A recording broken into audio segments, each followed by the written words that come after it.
How are you all doing today? Today's going to be a fantastic session. We're going to have a wonderful time today. All right. All right. So we're still expecting way more people to join the session. Okay. It's exactly 8 o'clock West African time, 1 o'clock MST. All right. It's good to have you guys on board. How's the week been so far? In one word, I just want you to put in just one word. Great, awesome, stressful, boring, whatever the adjective you want to classify your weekend. How was your weekend?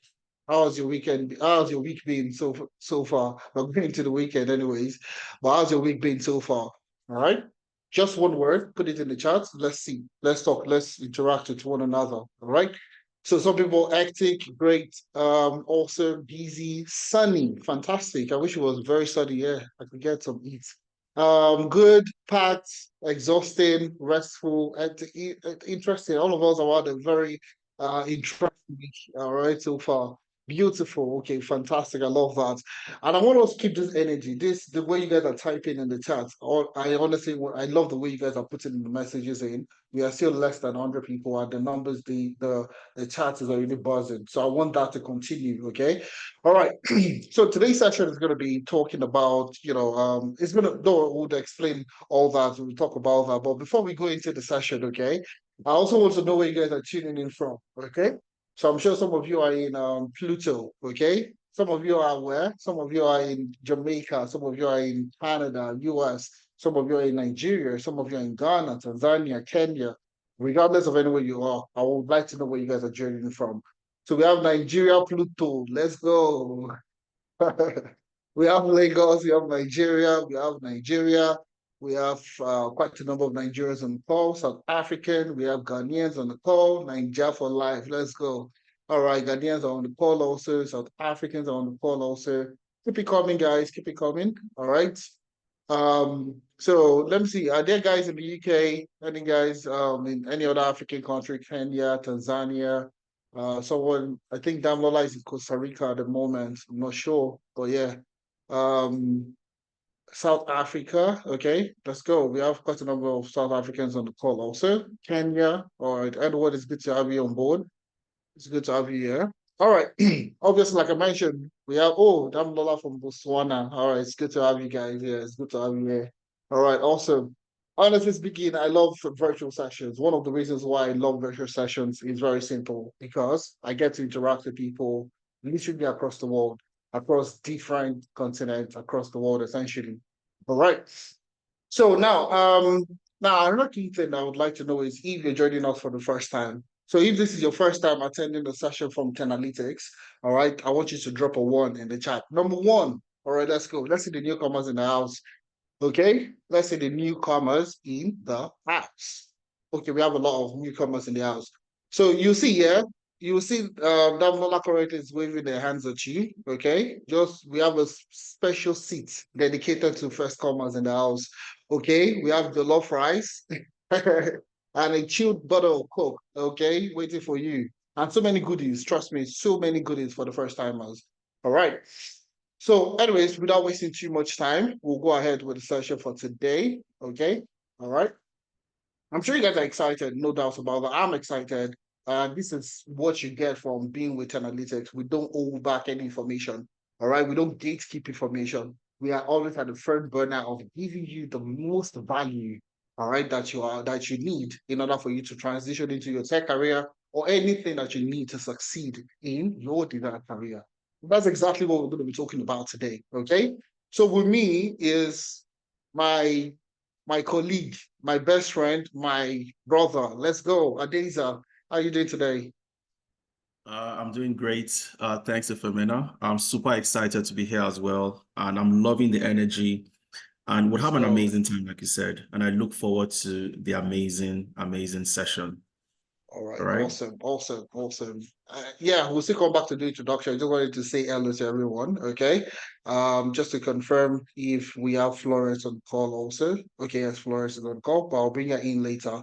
All right. So yeah, so we're going to be talking today. Today's session is going to be centered around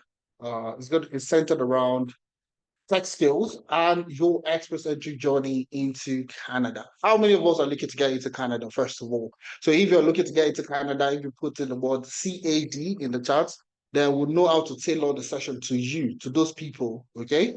All right? Okay. We have a lot of people wanting to come to Canada, okay? All right. All right, CAD, CAD, CAD, CAD. So we brought, we brought the easy Budu of Canadian immigration, okay? The person, the most experienced by far, all right, in the industry, okay? And when we bring her on board, I'm very sure everybody knows she's a very, very popular name when you're talking about Canada immigration. So, bear in mind, guys, all I need from you today is to get a piece of paper and a piece of, get a piece of pen, get your pen, okay, and a piece of paper and jot things down so you can take things out of this conversation. All right. Get your pen, a piece of paper, jot things down so you can take things out of this conversation today. All right. So we're going to be talking about tech skills and your express entry journey into Canada. All right. So for the first timers in the house, we usually like to talk about Teralytics and what we do, what we represent, what do we do, like what's the whole essence of our being in existence. So the mantra for us and mission is very simple. Okay, the mission is very plain, very simple. Get more Africans into the tech space. It's as simple and clear as that. Okay, get more Africans into the tech space. Now, if you look at it, yeah. All right. I'm currently based in Canada. Adiza is based in Canada. We have also worked for different organizations across the world. And one thing that is, something that's very significant is the fact that with all these organizations that we've worked with, okay, we'll see that we don't have a lot of Africans on our team. Okay. You're moving from one contract role, all right, to another full-time employment, from one full-time employment to the other. You don't get to interact with Africans. You're seeing other nationals. Trust me, you're seeing other nationals. You're seeing Americans, you're seeing Canadians, you're seeing, British people, you're seeing guys from Germany, France, Portugal, and all that. But you hardly find Africans on the team. Data team, cybersecurity team, whatever technology stack you're talking about, you barely find Africans. So we made it, a very conscious effort for us to see how we can equip, all right, Africans across the world, even an African in Africa, or you an African in the diaspora looking to transition, looking for a befitting career in the tech space, this is the platform to be on. All right. We're going to talk extensively about the services that we render and what makes us different from any other platform you find yourself. So we are pro-African, we're pro, getting you that desired career in the tech space.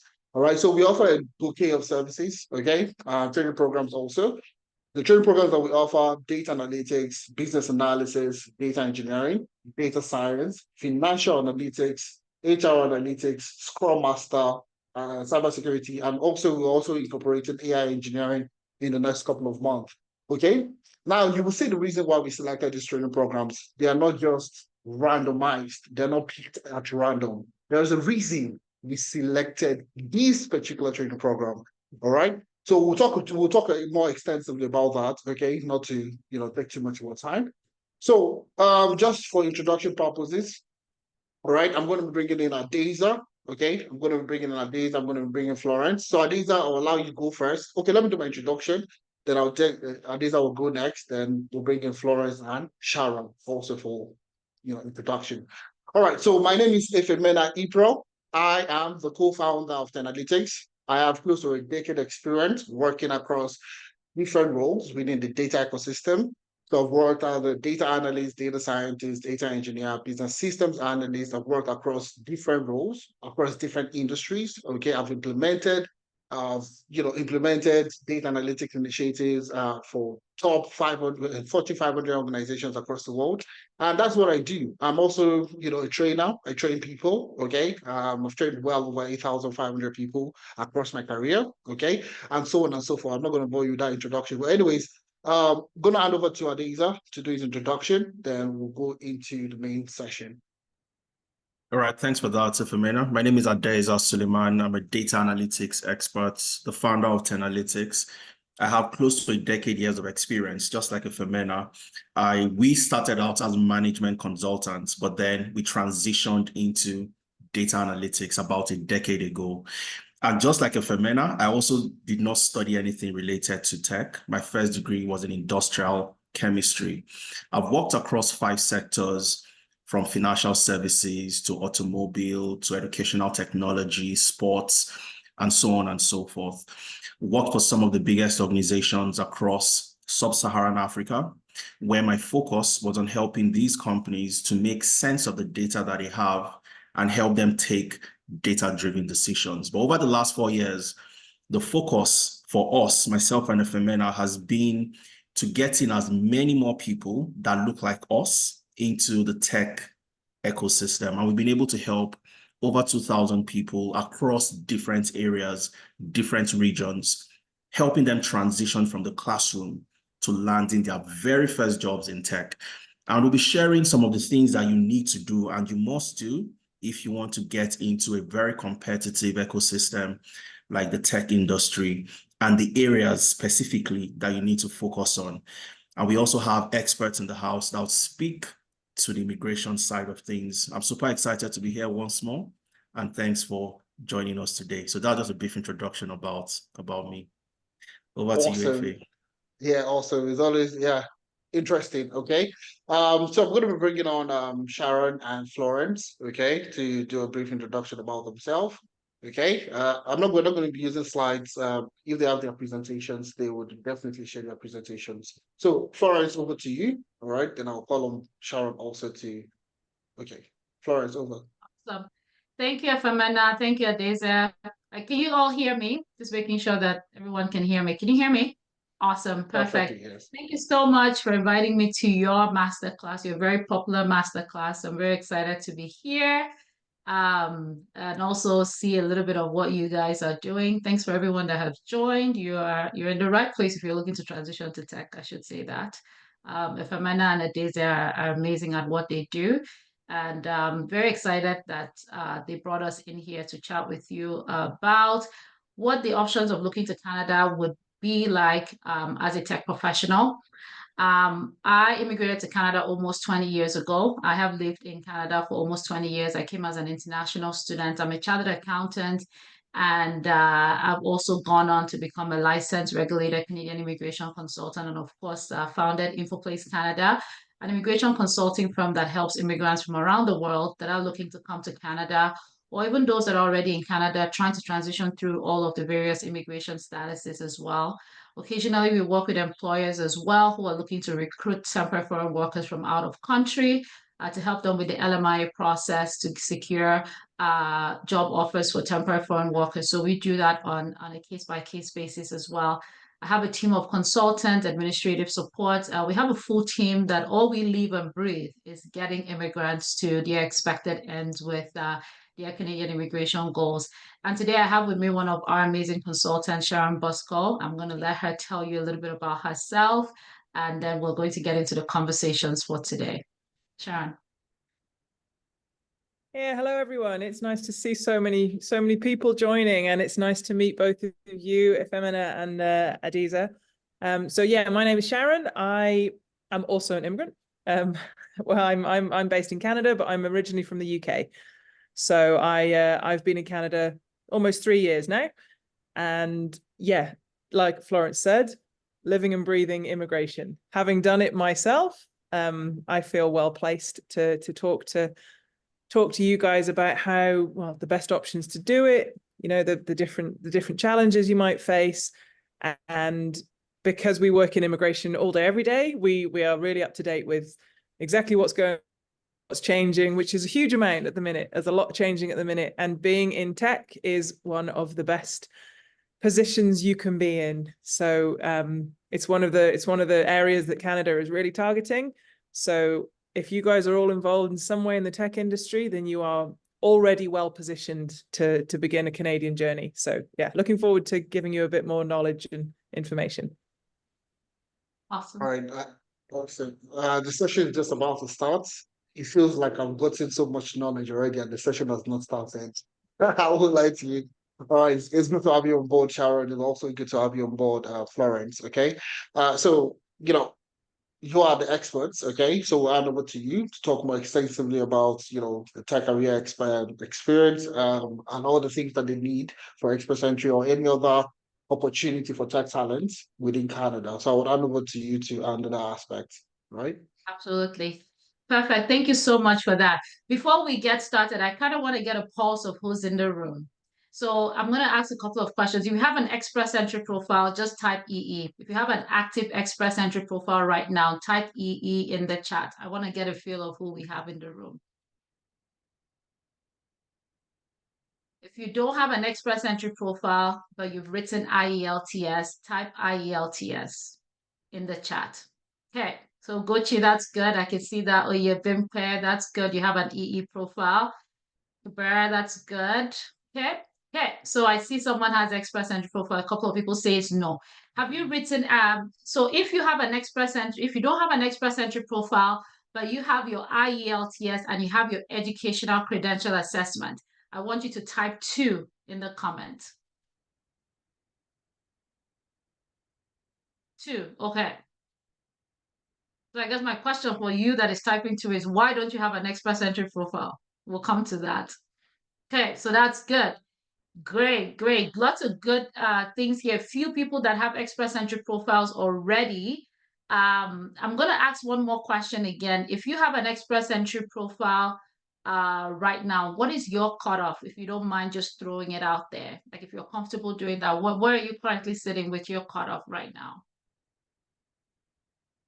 So lots of people that don't have have anything, and we're going to talk about that.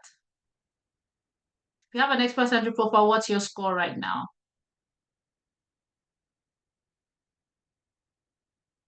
Oh, I see the crying face for Oguchi.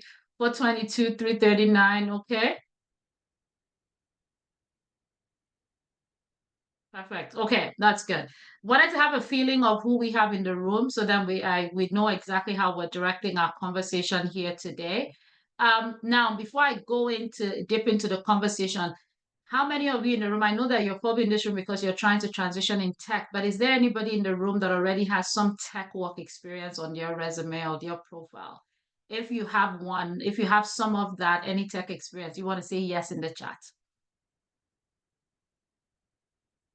Scrum Master. Awesome. Yes. Yes. Okay. I only have certificates. Okay. Okay, that's good. So Daisy and Femena will help you guys to get the experience you need. Data analyst, fantastic. Program, awesome. Okay, that's good. Perfect. So, and this is very important to know because what you have in terms of your work experience and things like that is very important when you're looking to come to Canada. Canadian immigration over the last couple of years has been evolving. When we say evolving, when Express Entry started, and probably when your friend told you about Express Entry or when you stumbled on it and read about it, everyone was probably just telling you, you need to score this, do IELTS, do educational credential assessment, and put your score be high and you'll be able to come to Canada. A little bit, it has changed. Those requirements are still there, but now you have to ask yourself a little bit more questions to be sure that you have what it takes to even stand a chance of receiving an invitation to apply for permanent residence in Canada. Permanent residence in Canada is one of the only applications where you don't just apply for in most of the categories. So to apply for permanent residence in Canada, in most of the programs out of the over 80 programs that does exist, the Canadian government or a province has to invite you before you can actually apply. Right? So the Canadian province or the government has to invite you before you can apply. So what you're looking at when you're thinking about coming to Canada as permanent resident is not just, well, I'm going to write my IELTS, I'm going to do my WES, but what do I need to get an invitation? What are my chances of receiving an invitation is the next question that you're asking yourself. And then you want to ask yourself, okay, if I do all the IELTS and educational credential assessment, will I meet the minimum criteria to submit an Express Entry profile? Because it's not just enough to write IELTS, but you have to score high enough to qualify to submit an Express Entry profile. Am I going to score high enough to submit an Express Entry profile is the next question. So there's an assessment grid of 67 points that applicants typically need to meet in order to be considered for the Express Entry to be considered to create an Express Entry profile. I'm not going to go into details with that, but I'm going to just share that grid here in the chat that you can see.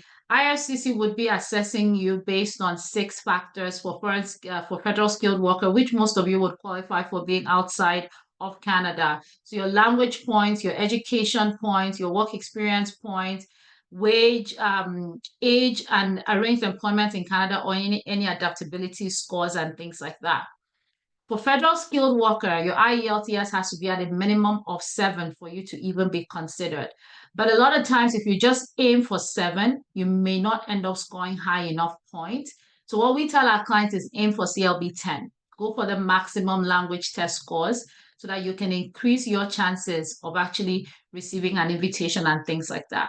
So the federal skill category is the first step that you're taking to calculate, okay, based on that link that I shared, do I have enough points to meet up to 67 points so that I can receive an invitation, so that I can submit a profile?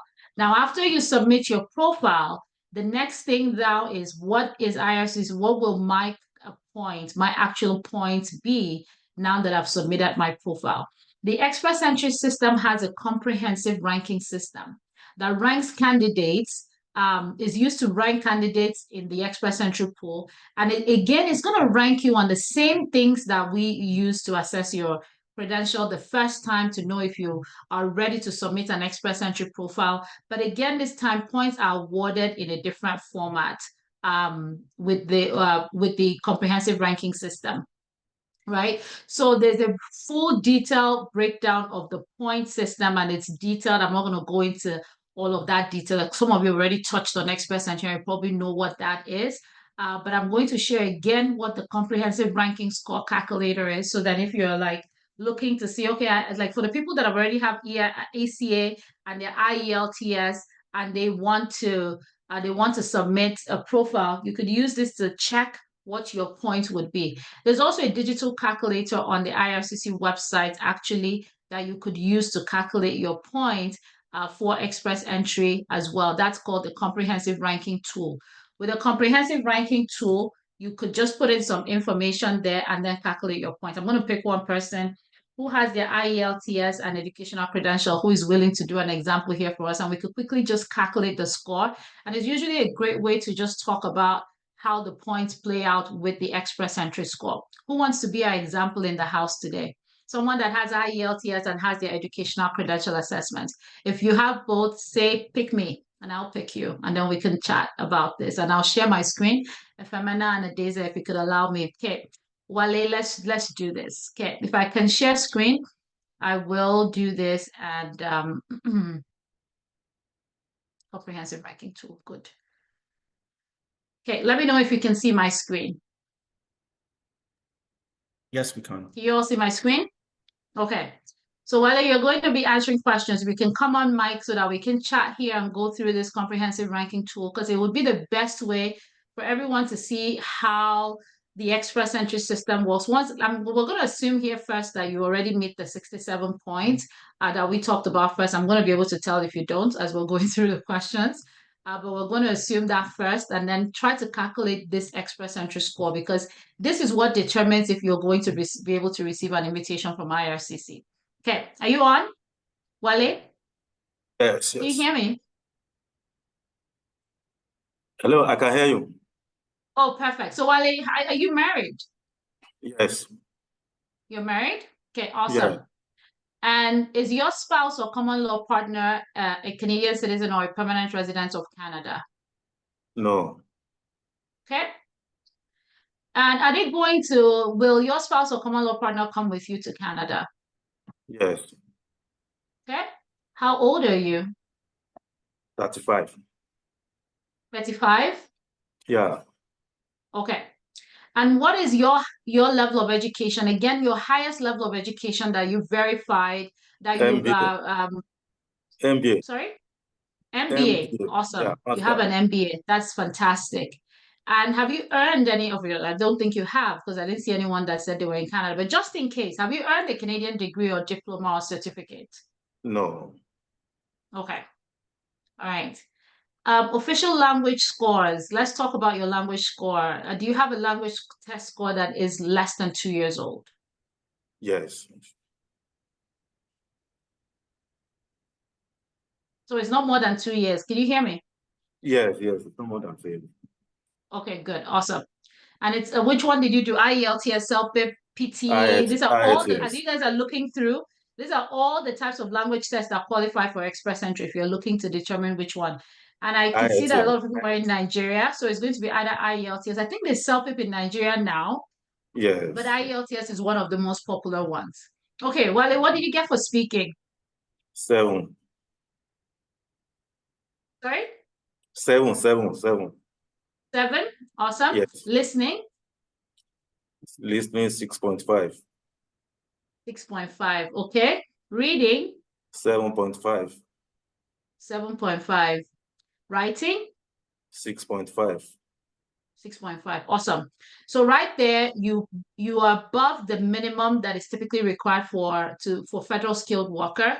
Because as I was asking that, and if any of these scores were less than 6, we would stop this calculation at this point. Because if we go back to the first link I gave everybody, that's the federal skilled worker calculation point sheet. And you wouldn't qualify if any of this was to even proceed if any of this was less than a 6, which is equivalent to a CLB 7 for IELTS. Do you have any other language test scores? Do you speak French? French is a second language in Canada, and sometimes that adds, most times that would add additional points if you're able to complete the test and score CLB 7 on it. Do you have French? No, not applicable. Okay, not applicable. Good. Let's talk about your work experience. Obviously, there is no Canadian work experience, none or less than 1 year. In the last 10 years, how many years of total foreign skilled work experience do you have? Over 10 years. 10 years. Okay. So with the Express Entry, with the comprehensive ranking tool, your points are maxed out at 3 years or more. Now, if you go back to the federal skilled worker calculator, your point gets maxed out at 6 years. That's when you get the maximum points when you're trying to qualify to see if you can create a profile. But once you qualify, only 3 years is what matters. And usually we tell our clients the 3 years that you have the most sufficient documents to support, and probably your most recent 3 years is what you want to put forward in your application. Do you have a certificate of qualification from a Canadian province or territory? This is typically for people who are in the trades, so I'll say no here. Do you have a valid job offer supported by LMIA? That's a labor market impact assessment. A lot of times even people that are in Canada think they have job offers that can get them Express Entry points. But if those job offers are not supported by LMIA, like your employer did not get an authorization from the Canadian government to hire you, you don't get points for those jobs. So a lot of times, students who graduate from here and are on PGWP and are working do not earn these points because they have not, their job was, they were able to work on with an open work permit that is not LMIA, that doesn't require LMIA and things like that. So for you here, you're out of the country, will be a no. Do you have a certificate of nomination from any province? If you have a provincial nomination, which we'll touch on a bit here, time allowing, can give you additional 600 points towards your profile. So for here, we'll say no.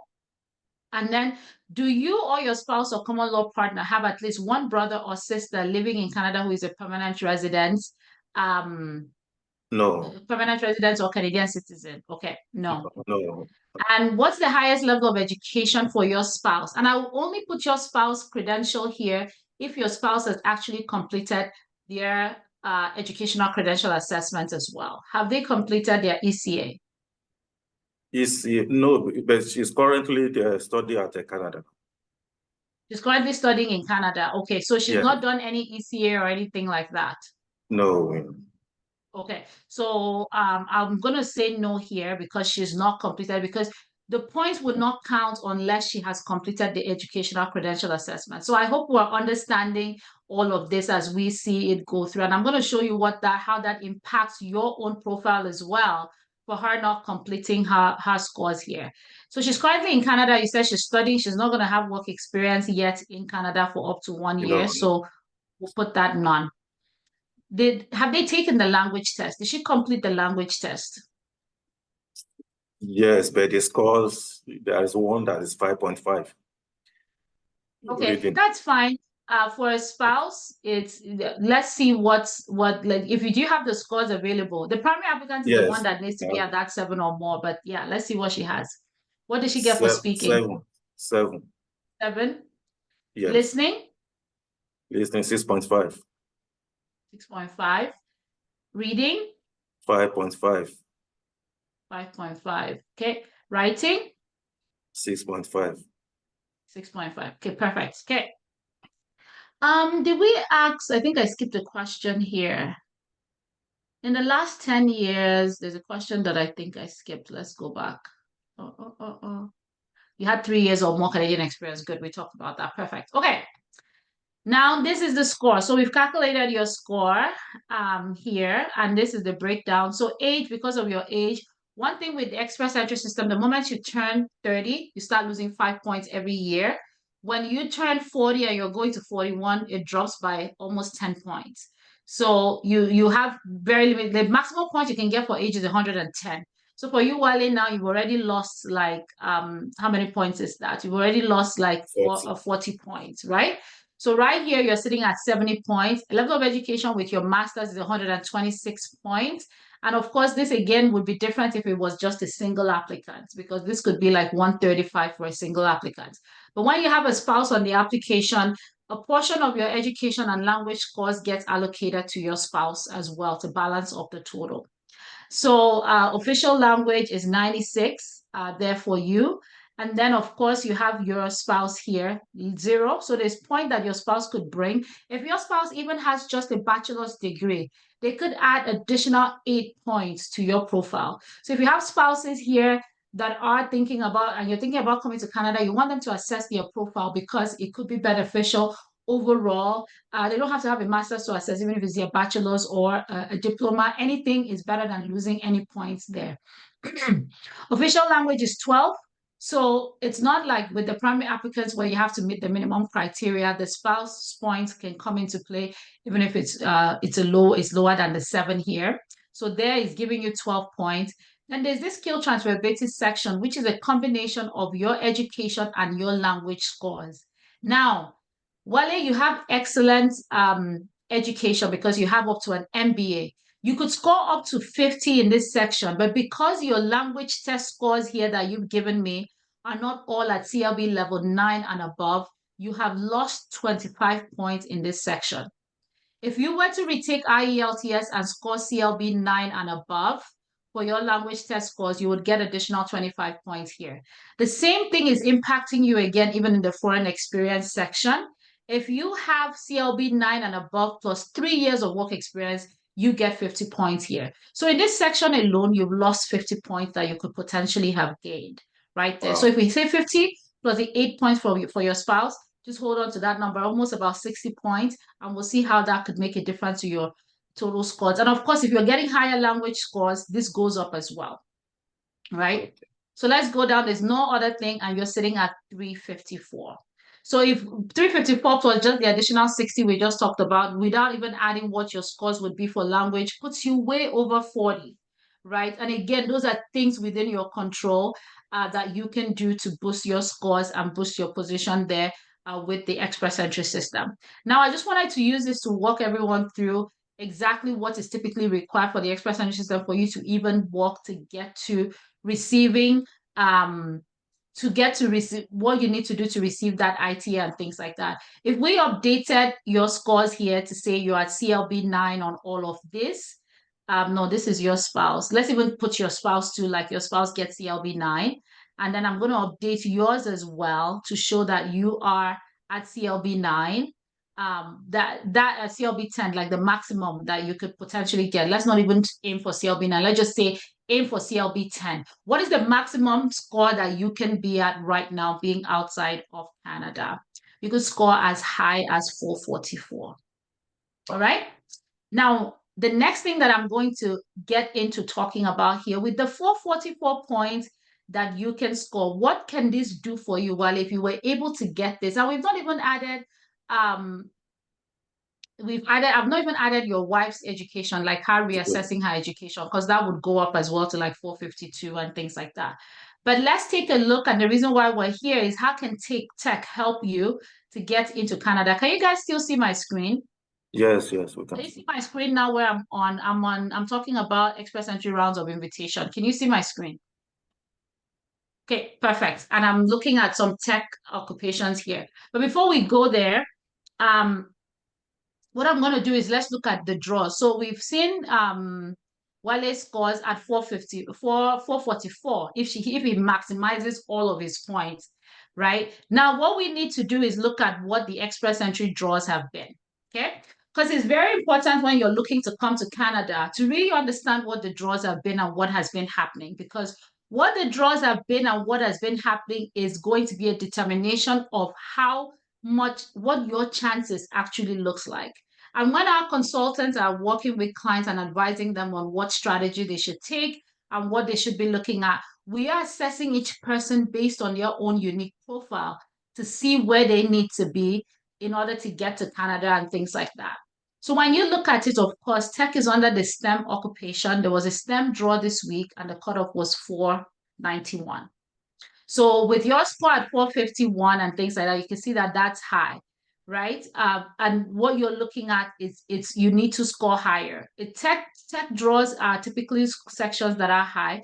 There's also the 481 here. So if you're there and you can see things that you can do to boost your chances for you to get in that range, there's 486 here, STEM draw. So you're looking historically to see what has the cutoff been. Tech professionals are typically pretty smart. So a lot of times people are scoring really high and maximizing all their points in the sections that they are. So it's a very competitive stream, but it's definitely a stream that can help you and get you to coming to Canada if you maximize all of the points that you have. And we've not looked at everything for you there, but that's just at a glimpse, you know that it is something that is possible. Depending on also what your spouse is doing, when we're talking about express entry profile, I always advise applicants, let it not just be the primary applicant, that, oh, I'm the only one that has an MBA, so let me be the one to create a profile. Not like that. Not anybody, couples, both profiles can go in. So you can have a profile, your wife can have a profile as well, and her occupation could also be beneficial. If we go back to your profile here, and let's just assume without changing too much, and let's say that you are the one that you're able to get a Canadian degree, because here we asked, do you have a Canadian diploma? We said, let's say yes to that. And let's say that, for example, you did a Canadian master's in addition to what you already have and all of that. You did that Canadian master's, and let's say here that your wife did her educational credential assessment. Is your wife currently doing a master's in Canada or a diploma? Postgraduate diploma, certificate. Certificate, okay, good. So if they say you have that and then you're recalculating your score, you see here that it puts you a lot higher. It puts you there at a better position where you're able to score a lot higher in that express entry point. And let's say she even now takes one step further and then finishes and then has 1 year work experience. Again, this is all simulations just so that you see how the system works and who it favors in today's world and things like that. The area where we ask, oh, do you have 1 year of Canadian work experience? And we say, yes, you have 1 year of Canadian work experience. So that's 1 year working in Canada for any employer and all of that. It takes the points up to 580, right? So these are the different ways that the points changes and all of that. But notwithstanding, when you look at the draws that happen, the general draws typically are very high, which is like if you're not in tech and all of that. So right here, you can see that if you're not in any of the occupations, and this is the next phase I'm going into, express entry before 2022, when the last year is when the category draws started. Before that, all we had was one cutoff, and that's it. One draw, general draw, or a provincial draw, if anything else. But IRCC then introduced this new category-based, the category-based draws here, right? 6 categories that they're prioritizing: French, healthcare, science, technology and engineering, and math, trades, transportation, and this. And under each of these categories that they prioritize, there are specific jobs in these categories. So now, if you have work experience in any of these categories, so let's look at STEM, which is where you guys are here. So for example, a lot of people there, I saw a lot of people select data scientists, database analysts, and database administrators. If you selected if you have work experience in any of this, and you have an express entry profile with a cutoff that is within the range that IRCC is inviting at any time, you now have a chance of receiving an invitation. So you're not competing with these people that are just in the general draw that need 549 to get a draw. It means that you just being outside of Canada have a chance of potentially receiving that invitation to come. STEM draws 481 and all of that, you have that there. And now not just express entry, with the different type of categories they had, there's the STEM, there's also healthcare, and under each of them, there is detail of what the accumulated experience is that you need to have. So you can see here that in STEM, and this is the good news for you guys going into tech, is even if you don't have any tech work experience now, but if you completed this program, your tech program here, you're able to gain at least 6 months of full-time continuous work experience in the past 3 years. That could put you under a tech draw. If a draw happened and you met the cutoff and you were able to receive the invitation for that draw as well. All the other occupations are the same thing. Each of them, they have their list of occupations that are considered under agriculture. They have the ones considered under transportation. They also have what is considered under trades as well. They have what's considered under healthcare. And this is where for you, you might be the tech professional. Your wife could be someone in agriculture. Let's look at the agriculture draw and just see how low they are. Right? I think, have we had any agriculture draw? Yeah. Look at the agriculture draw. It was 437. So Wale, let's say, for example, you were even in agriculture, your original score of 444 could have gotten you an invitation to come to Canada, right? Again, this is just showcasing the benefits of the different categories that do exist and things like that when you're looking to come to Canada. The French draw is even the lowest. Anybody in the house that speaks French? Is there anybody here that speaks French? Anyone? If you speak French and you can write a French test, say hello, say hi. Is there anybody? Okay, that's good. Opeyemi. Well, Opeyemi, if you can speak French, I would strongly advise to start looking into writing the French language test. Because when you look at these scores here that I have put up here, you can see that French category is the lowest. In 2023, it was the lowest, and this year it is even lower. Your partner has a degree in French. You should be in Canada, right? So I think the key takeaway here is don't think that one person has to be the only person that creates a profile. Your partner could be better with their tech experience to get a higher score. It could be you better for another category, and that's just it. Now, it's not just express entry itself. Ontario also has draws that happen, right? And I want to talk about the Ontario Tech draws. It's one of the very popular ones because, again, we're showcasing all the different ways that tech can help you get into Canada. So Ontario runs tech draws as well. And Sharon, if you can find I'm going to talk a little bit about Ontario, but if you can find the tech draw occupations that we could just show the team here so that they can see what Ontario would prioritize as well. And you'll find that a lot of things that you're learning through Teralytics is very, very possible to get you to where you're going. Now, you've seen the express entry score that there's a high. But when Ontario is having their draw, they pick from a range of, they could say, we're picking anyone that scored 444 to 490. So that means that if you're in the express entry pool and you have that work experience in that particular tech draw that is happening, then you know that you stand a chance of receiving an invitation from the province. Now, when a Canadian province invites you to apply for PR, but before I do that, they will only find you if you have an express entry profile. So that means that you still need to ensure that you create an express entry profile. So then with that express entry profile, they can find you out of the express entry system if your NOC is aligned with the NOC that they're selecting. Sharon, once you have it ready, let me know. And then we can share one of those tech draws there.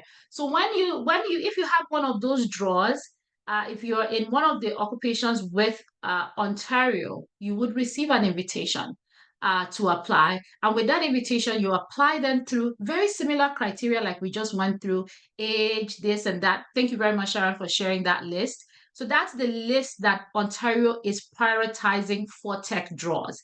Sharon, could you share with us what the last tech draw, the range that Ontario invited? So a lot of clients get invited through this profile. And what you want to do when you're creating your profile is you want to select all provinces as the province that you would like to go. So even if it's not just Ontario, if it's another province that is looking for tech, and across Canada, Saskatchewan prioritizes tech workers as well. I think Alberta sometimes too will prioritize tech workers in their draws and things like that. Tech is generally in demand across Canada. So whatever skill set you have, it comes in handy when you're looking at that. So when you look at the most recent Ontario draw that happened, they invited people between 468 and 480. So if you were sitting there, you're like, oh, the express entry score invited only 491, my score is low, but guess what? If you're within 468 to 480, you could have been invited by a province. And these people that scored this 468 to 480, some of them are not even in Canada. They don't even have that Canadian education. It's about maximizing the points that you have based on your profile outside of Canada and getting that qualifying experience. Now, I want to stress that with Ontario, the tech work experience you have has to be at least 1 year. And it also has to be in the last 5 years as well. That's one of the things that Ontario has for their stuff. So different provinces have very, very different and varying requirements when it comes to the overall eligibility. But of course, your work experience is key that you need to even get started with submitting your, creating a profile and having a chance to apply as well. Right. So that's just the tech draw that we've shown there. Again, of course, we're trying to really align with those, but there are different things. And a lot of times what our consultants do based on your profile, the consultants will go in and assess based on what you have, what your husband has, what you as a spouse have, and see which provinces you have a chance with and what you can do to increase your likelihood of receiving invitations from those provinces and how you can better position yourself and your family and things like that. Now, we talk about points and all of that, but that's not all where it ends. There's also the money requirements, and I'm just going to let Sharon touch a little bit about settlement funds and what's typically required when you're looking to apply for permanent residence in Canada. So then at least you're prepared about what that looks like for your family size. Sharon, over to you.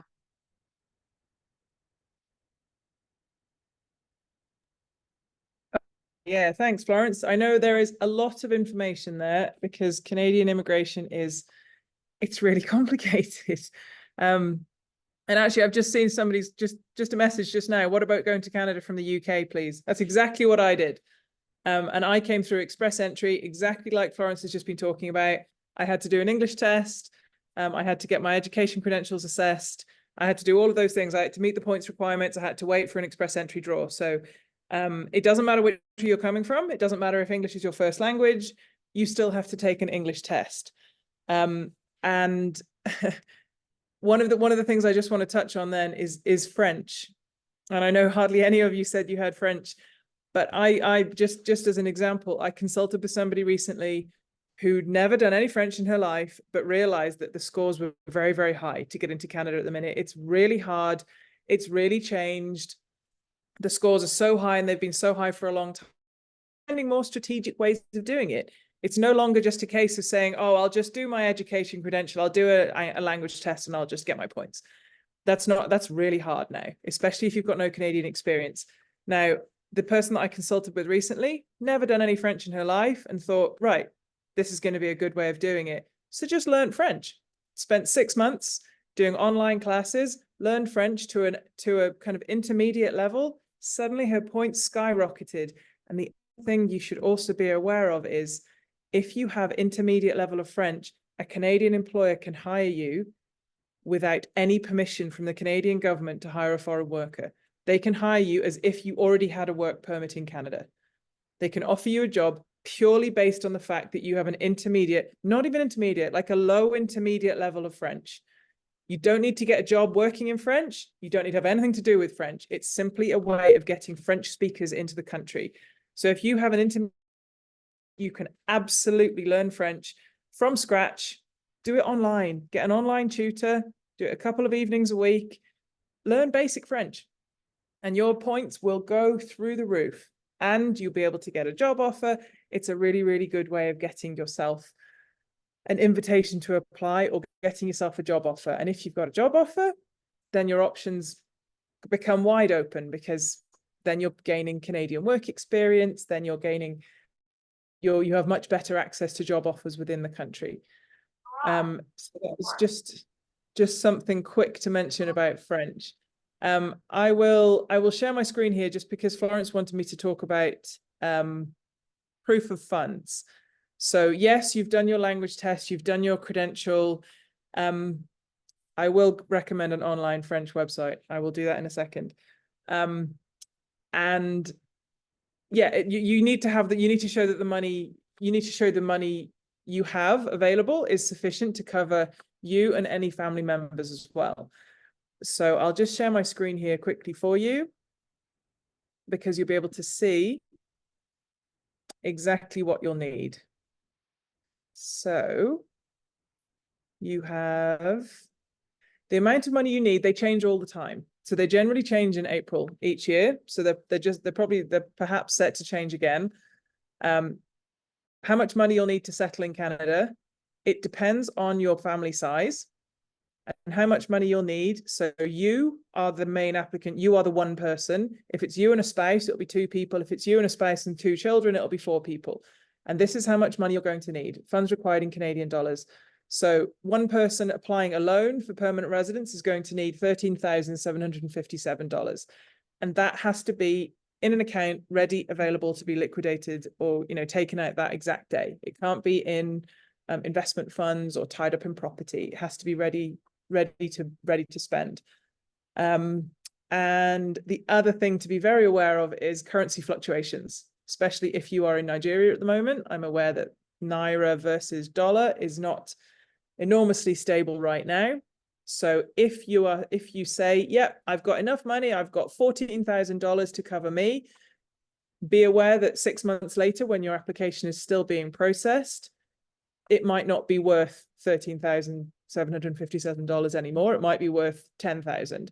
So you need to be aware of your currency fluctuations to make sure that you've constantly got enough money, because if you don't have enough money, they will ask you if you've got enough money, and if you can't prove it, if it's gone down because of currency fluctuation, for example, then it's not going to be approved, that application. So that's the important thing to consider when you're looking at proof of funds in Canada. Perfect. Thank you very much, Sharon. So, and we've talked a lot here about permanent residence and things like that today, but it's also important to highlight that you can come to Canada as well via work permit, like getting a job to come to Canada. And in my years of experience, seeing people who are able to come into Canada, a lot of people that I know who have been able to come into Canada are either coming in for low-skilled jobs, or they're coming in for tech jobs, or they're professors coming into teaching schools. And it's very, very important to state that, because tech is one of those occupations that you actually have a good chance, if you have qualified, good, strong work experience, to gain work from education from outside of Canada, and a job offer from outside of Canada. Like, even if it means that the employer would go to the length of getting an LMI and all of that. Even when they're applying for that LMI, they have a higher chance, because there is shortage of tech workers in Canada. So there is that need as well, that you have a high chance there. A lot of people always ask, like, we at InfoPlace Canada, we don't help with recruitment, we can't help you find a job, but there are some top companies that I've in the past seen and worked with that have actually brought people into Canada via tech role for tech jobs. And I'm going to share 2 of those that are very reputable that I know here with you guys. One of them is Global Skill Hub. They bring tech workers a lot of time through the global talent stream that Sharon is going to talk about briefly again, just how that program works and what to expect from it. There's also another company, Van Hack. Van Hack specializes in bringing tech professionals literally from around the world that are looking to come into Canada to work and things like that. So aside from coming in through that express entry route, PR route, and things like that, or even through school, if that's something that you can afford and all of that, there is also the option of exploring job opportunities in Canada. I'll state that even though it is an option that is possible, it is not really easy to get it. But if you have everything checked off and you have an employer that is very satisfied with what you do, then you could reach out to some of these companies that I've just shared there with you and see if your profile and your credential meets with the needs and the demands that they have. I know a lot of people in here are from Nigeria. If you look at their reviews and things like that, you'll find reviews from people from Ghana, from Nigeria, from Brazil, all around the world. They bring tech workers from anywhere into Canada and things like that, and that is something that you can look at with the information that you have and all of that. So it's very important to have that. And then, of course, the Global Talent Stream is a specialized stream that IRCC created, fast-tracking the process here for you if you want to consider the tech stream. And Sharon will just talk briefly about that global talent stream. So if an employer in Canada, the particular occupation list of people that qualify, and of course is tech jobs as well, STEM tech jobs as well. If you meet that, your employer could use that pathway to get you into Canada faster as well, and things like that. Over to you, Sharon. Okay, yeah. So the global talent is essentially that there's a program called the Global Skills Strategy, which brings foreign workers into Canada. Now, the Global Talent Stream is a section of this, essentially specifically for highly skilled occupations which are in demand in Canada. And the way it works is normally if an employer wants to bring in a foreign worker, they have to go through a process of applying for this LMIA, which Florence mentioned, the impact assessment, which through this global talent stream, they still have to do this, but it's really fast.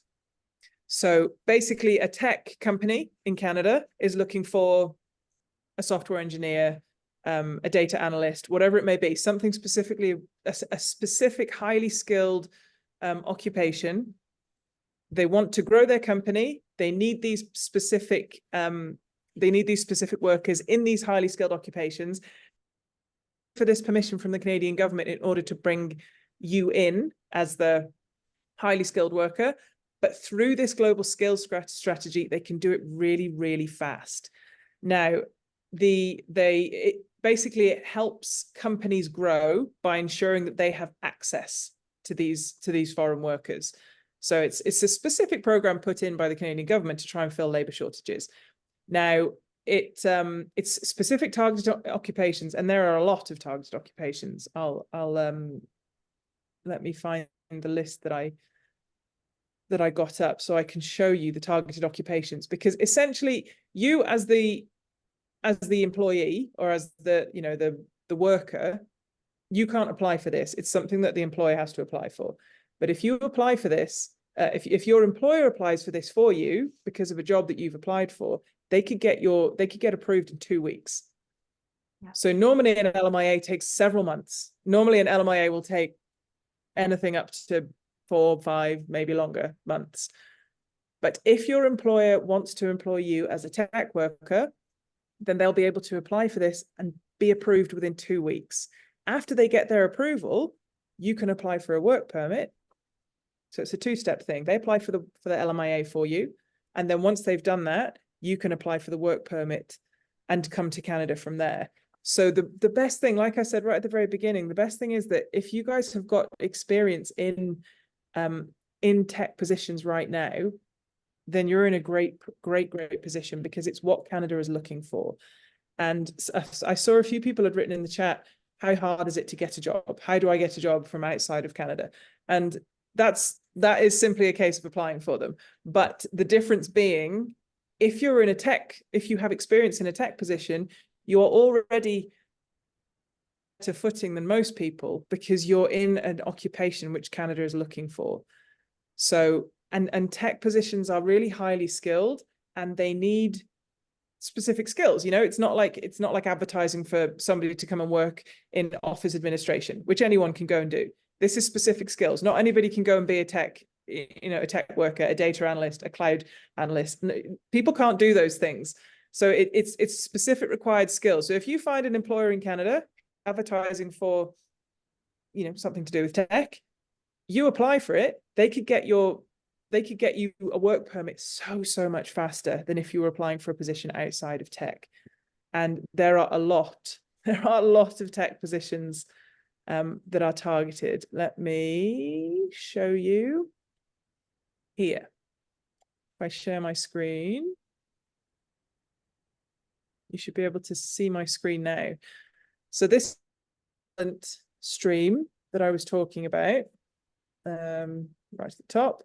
So program requirements for this global talent stream, and right at the bottom is the occupations. So you can see here, computer and information systems managers, civil engineers, aerospace engineers, systems analysts, consultants, database analysts, software engineers, computer programmers, web designers. You've got all of these things, all of these different occupations through this particular program.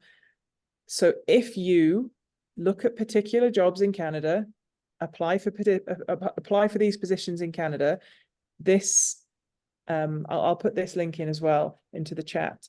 Your employer, your potential employer, could get your LMIA, so your permission to work in Canada, processed within 2 weeks, and you could be on your way to getting yourself a work permit. So like Florence was mentioning earlier, very specific. There's British Columbia, Alberta, and Ontario, all of which either specifically target tech positions or who have draws that are related to tech positions. So if you are looking for a job offer in Canada, I would personally advise you to focus on British Columbia, Ontario, and Alberta, because they're the three provinces which really have the biggest sort of tech hubs, and they're the provinces which are most likely for you to be able to find a job offer from outside of Canada. And if you find your job offer from outside of Canada, you're more likely to get it processed faster through this particular program. Awesome. Perfect. Thank you very much, Sharon there. I think our time is almost fast spent here.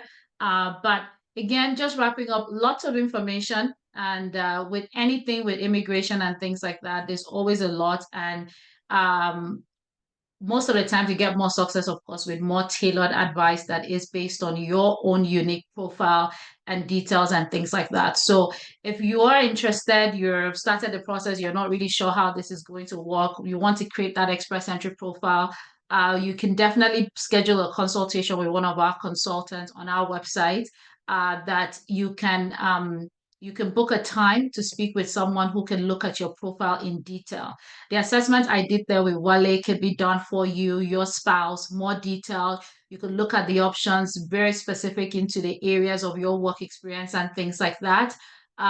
Tips and tricks can be shared with you as well of how to optimize your points based on your own unique profile to increase your chances and likelihood, of course, of coming to Canada and things like that.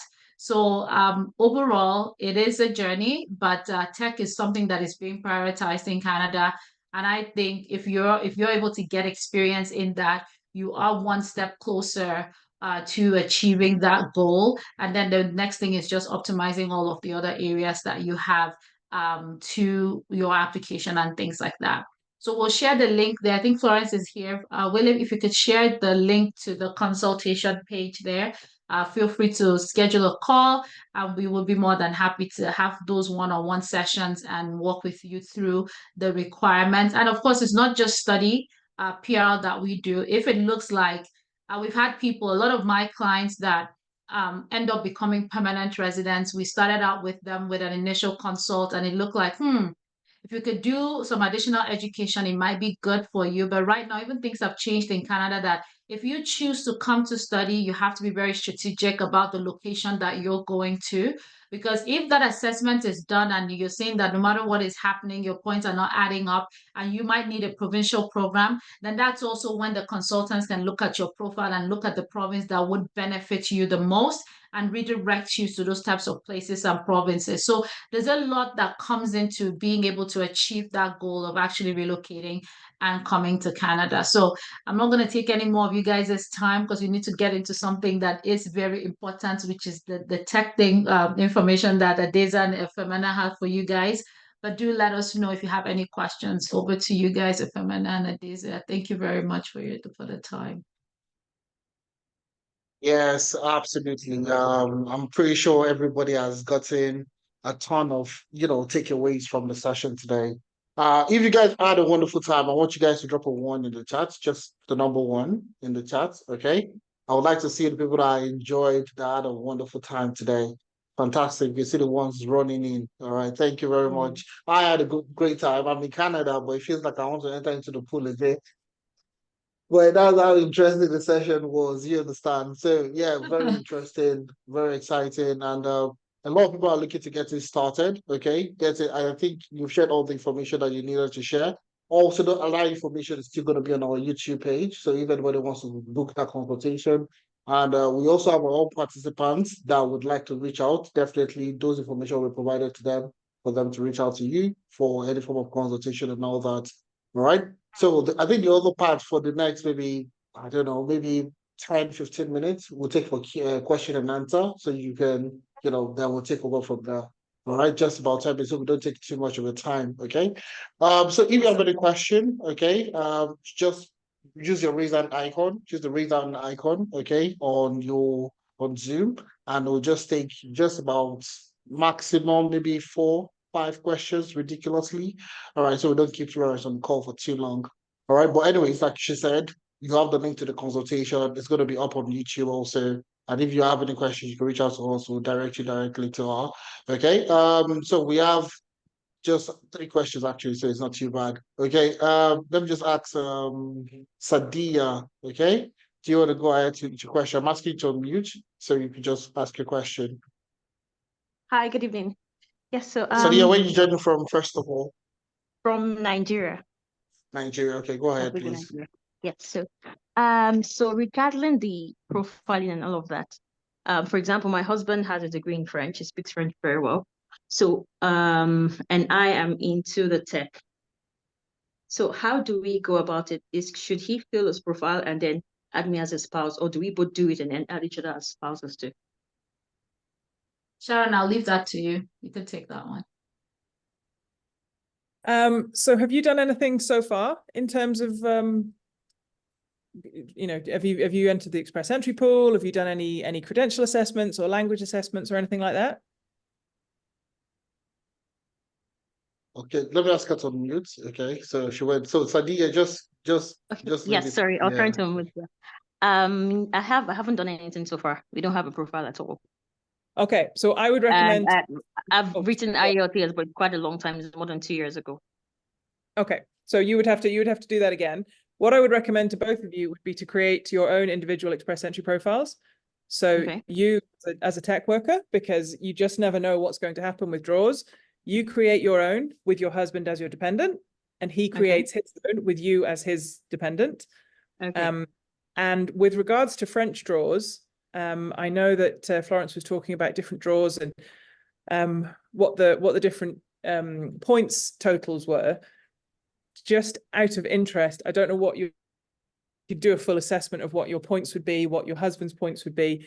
But the most recent French draw was 2 weeks ago, March 26th. And the cutoff score for those with French language proficiency. So a bit like Florence was saying about English, if you have at least a level 7 in French, you're deemed as being part of the French language proficiency category. And the cutoff score is 388 points. So 388 points. If you're in a general draw at the minute, you're needing over 520, 530.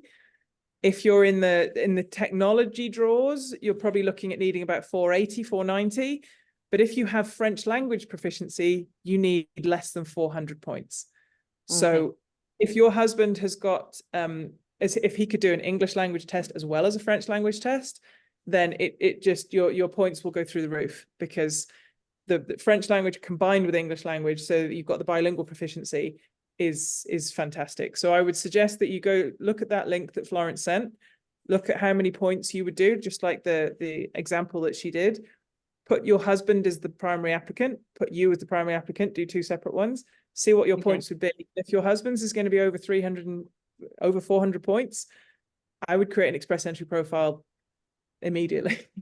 Okay. Yeah. All right. Absolutely. Like, I mean, just the profile you have is so perfect for a high chance to come to Canada. French and tech, you couldn't probably go wrong. So I think it's jumping on it, getting the ECAs done, and your language test. And if you have a higher degree that is like a master's, you could assess just that one, if that makes it faster for you. And one of the things I want to state is the category that we have this year is for this year. We don't know if it will be the same next year. They had said that they'll revise it every year, but this year they came and said it will be the same thing that they had last year, because they had only had 6 months run of it last year. So there is an opportunity here, and you just need to check the overall profile again and assess. But just having French and tech there, if you calculate the overall scores, like Sharon said, and you're good, get a profile in, because you might just receive that golden ticket to come apply for PR. Yeah. Okay. Thank you very much. Awesome. You're welcome. Awesome. I think that was a very detailed explanation. Sadia, thanks for the question. Also, Sharon, Florence, thanks for that very fantastic answer. We have, I'm going to take Idoko, Simon. I think I'm just going to do 3 questions, because it feels like the questions are very detailed, or the answers are also very detailed, so we might actually extend. So, Idoko, yeah, go ahead. Yeah. Yes, well, good evening, everyone. I'm so much excited to be in this platform at this time. My name is Sidoko Simon Suleiman. What could be my first call of action to building a profile? And also, is there any legitimate platform where one can actually search for tech jobs in Canada? Over from my side. Okay. Thank you for your question. The first step, again, like we had said, the first thing you need to do is complete your language tests. So IELTS or CELPIP, or if you speak French, complete a language test and meet the minimum cutoff requirement. I shared that initially, and I believe the Teralytics team here has kept mentioning that resources will be reshared with you at the end of this course. So ensure that you fill the attendee sheet so that you're able to get the links and everything that we've shared here.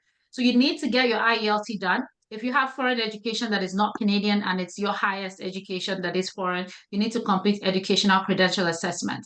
There are specific agencies that the Canadian government have designated to complete those assessments for them, and those are the agencies that you want to use. So you need to complete that. And then once you have that, you have the educational credential assessment, you have your work experience, that is a qualifying knock. There's so much to this that we didn't even get into today. Identifying that you have a skilled knock code is really important to you being able to apply for permanent residence, submit an express entry profile. So once you have all those things, you are able to go in and create a profile. The first thing first is you want to calculate if you meet at least 67 out of 100 points on the Federal Skilled Worker Eligibility Factor Calculator. If you have that, then you're able to go ahead and create an express entry profile. So those are the first things. And like we've said over and over, if you're married, don't just create for yourself, create one for yourself and create one for your spouse as well to maximize the chances of your family receiving an ITA to apply. Your second question was about reputable companies where you could find work. There's a lot of them out there. But there are 2 that I know and I have seen and have verified that they have worked and helped people to come to Canada legitimately through real workers and real employment. I'm going to state here because there's a lot of us here, and I want to use this opportunity because there are lots of scammers out there that will tell you to pay for jobs in Canada, that will tell you to do all manner of things to get jobs. Please don't do it, because it is illegal in Canada for any employer to ask you to pay for a job. When we post LMIAs that someone has received an LMIA because it's a legit employer that actually is taking on the cost of hiring and bringing those workers in, it is important that you stick and look for that. If someone is telling you, come and pay me this amount so I can get you a job and things like that, that's your first sign that you're dealing with a scammer, because any legitimate company should not ask you to pay to get a job in Canada. So these companies I've mentioned, Global Skill Hub and Van Hack, they work with reputable, renowned employers in Canada who are legitimately looking for people to hire.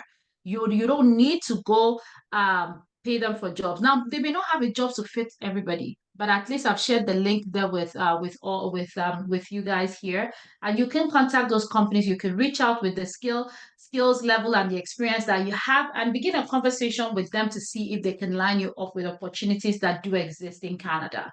Like I said, I've seen these people bring workers all the way from various African countries to South American countries, Caribbean countries, and things like that. I have reshared it again. So please copy it out there now and have that with you. So those are the things, the options that are available. But please be very mindful, be very careful, and be very watchful when you're looking for work in Canada so that you don't get scammed.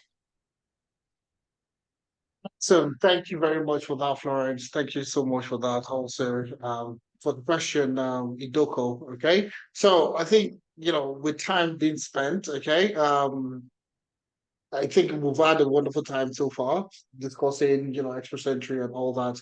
I think the next part for what we are going to do, what Adeza is going to talk through, is now for guys interested in the tech, I've been interested in the tech space and looking to relocate based off their tech experience. Okay, we'll be discussing that extensively based on what we have done and how we have helped other people, in the past couple of years also make this transition and help them get the jobs that they're looking for and all that. So we'll discuss all that in the next couple of hours.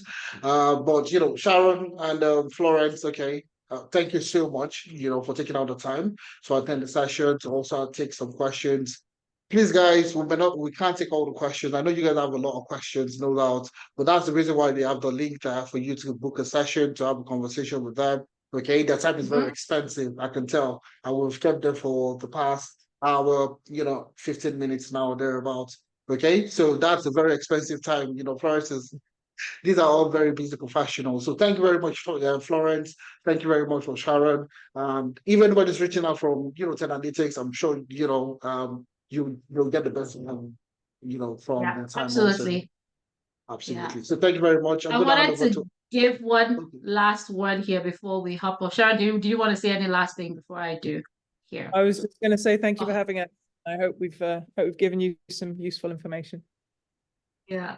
Awesome. Thank you. Well, with Teralytics here, a great team that we work with, for everyone who has joined this session today, we will have a 10% discount code off our consultations shared with the people that are on this call that fill that intake form that Teralytics has asked for, so that you could use this discount code to book a session with one of our consultants, of course, if you have additional questions and things like that. So we'll have that shared with the Teralytics team, and they'll pass that on to you. So thank you once again, and wish you all the best on your tech journey, and hopefully we get to welcome you to Canada. Awesome. Thank you very much. Thank you. Thank you. Have a wonderful day, Florence. Have a wonderful day, Sharon, also. Thank you very much. Thank you. Right, bye, everyone. Thank you. Yeah. So for all the tech bros and techs looking to use tech to get into the tech, get into Canada, either through the global talent stream or through Express Entry, we're going to be talking extensively on how you can gain that skill, gain experience, and use that in getting started in your Express Entry journey. All right. So if that's what you're interested in, Adeza will be talking extensively on how you can leverage tech if you don't want to learn French. Okay. Like some people have said already, if you're not interested in learning French and you have a tech skill, it takes just about 6 months to gain that experience and get started. Those are the things we're going to talk about in the next couple of minutes. Okay. So we'll take too much of the time. Okay. I'm going to hand over to Adeza now for him to handle our aspects. All right. Thank you very much for that, Ife. So it was a fully packed session. And like Ifemena said before we got started, the major focus for us is to help more people that look like me, that look like Ifemena, that looks like Florence, to also get started in the tech ecosystem. And that's why we decided to bring in the experts to talk about the immigration side of things. But something stood out and was very pertinent, which is, how do I get a job? if I'm already in Canada, for example, I'm currently doing my master's, I'm doing my postgraduate diploma or postgraduate certificate, how do I compete for the jobs in Canada? How do I get the jobs that would, do my LMIA, or even get the jobs I can use when I, update my Express Entry profile eventually when it's time for me to create my profile? And I'll quickly start by showcasing some of the people that we have helped to get that journey started. Because of time, all the materials will be made available to you. Everything we use today, you'd get the slides, you'd get the recordings, and every material we have used in today's session. And just like Florence and her partner and a team member said, you'd also have amazing discounts available, both from the Teralytics end and for those who would also be booking consultations with Florence. All right. Now, I'll quickly highlight two people just so that we can save time. Okay. And the very first person I'll highlight to you today is somebody who already lived in Canada. She works in the care sector. For those of you who know, what care means, her name is Abigail. All right. So Abigail was a care worker in Canada, and she needed to get a job in tech that would help her, first of all, have career progression and even move into, a career path that would take her to that, level she wants to get to. And what she did was very, very simple. She joined the Teralytics business analysis program, which is one of the STEM career that you would see within the NOC as shared by Florence. And I'll just walk you through that because people ask me questions around, oh, I cannot find business analysis, I can't find data engineering, and so on and so forth. So I'll show you how to check for each NOC code. What does it comprise? What does it, comprise of? What are the different career paths you can find in each of those codes? And I'll show you how to search for that and do that yourself. All right. Abigail joined our business analysis program, and 2 months after, she landed a job with the government of Alberta, working as a business analyst, and currently supervises 2 more people. And Abigail had never done anything business analysis before. Okay. Now, it's very important that you know that learning a skill and getting a job are 2 different things. You can be the best business analyst in the world, but you would still struggle to land a job. And the reason is very simple. Employers want to know that you can get the job done on day 1. If I hire you today, how do you convince me that you can do the job on day 1? I don't have to give you any extensive training, but you get the job done. And that was what Abigail was able to do. She did this with the help of Teralytics, preparing her for our interviews, first of all, going through the training program and completing our internship. Okay, so I'm going to piece it, all together for you. The training, the internship, and the employability skills. You must have these 3 components to land a job. The training is not enough. Everybody can learn, everybody can train, but that's not enough. All right. You also need to show proof that you have the experience and you have the skills. And Florence also mentioned that the experience is very important to convince an employer to take a chance on you, hire you, and also put in the LMIA to get you into one of the PR pathways available. And this is Abigail's story. Okay, because of time, and I'd love to play Abigail's video for you. So you listen to Abigail, you get to know exactly how she was able to do this and the role that we played in ensuring that she was able to transition easily. Now, I'll take you to somebody else's profile very, very quickly. Okay, this is Damilare. Damilare is in the UK. So I'll move to somebody else, and his name is Olugbemi. Now, Olugbemi, just like so many of you, was in Nigeria. Olugbemi decided to move to Canada as well, but he knew that moving to Canada would mean that I get a job, I compete for jobs in Canada, and he never wanted to do the jobs in the warehouse or do the jobs that would stress him that are very low skilled and manual. He wanted to do jobs as a data analyst. He worked in one of the biggest banks in Nigeria, decided that before he moved to Canada, he wants to equip himself with the skills to get him started. And just like so many people, he had learned data analytics somewhere else, okay? But then when we started to converse, we had conversations, I could see that he had so much gaps in his knowledge base. And I advised him to join the data analytics program, which he did. He joined the data analytics program, completed the program, and he was able to land a job as a business data analyst in Canada, also in Alberta, Edmonton. All right. He got that job as a business data analyst with the Law Depot in Canada, and we prepared him for the interview. Okay. Today, he's moved from that role into a new role, working with one of the largest insurance companies in Canada as a solutions analyst. But I'll repeat it again.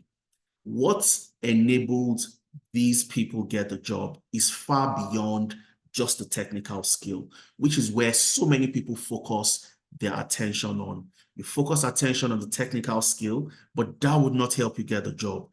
What convinces the employers to hire you?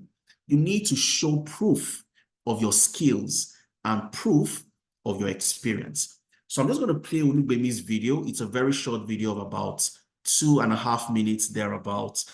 I'll play the video and I want you to listen to Olugbemi himself. Hear what he has to say, the interview preparation. I worked with Olugbemi personally, prepared him for his interview, for him to land his first job in Canada as a business data analyst. So listen to what Olugbemi has to say, and you'll learn one or two things from his journey. And once you receive the slide, also ensure that you click on the link. So the links are there, so you listen to these amazing professionals. I can't go through all of them because of time. Florence took quite a while to complete her session, okay? So click on any of the links and you have access to the videos. I'll play the one for Olugbemi and we'll come back to walk you through all the career path. If you're a data analyst, a data scientist, a data engineer, where does your NOC code fall under? The National Occupational Code, where does it fall under? So you can use that as a basis to see where you fall under the STEM category across the different pathways explained by Florence. So let's hear Olugbemi out.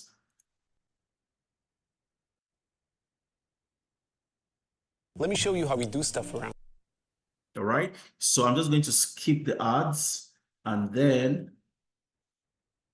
I want to be sure that you can all hear Olugbemi clearly. It's a short video of about 3 minutes, 3+ minutes, but I want you to listen to his transition story, okay? And then we'll come back and we'll have a Q&A before we wrap up our session today, all right? So sit back, relax, and listen.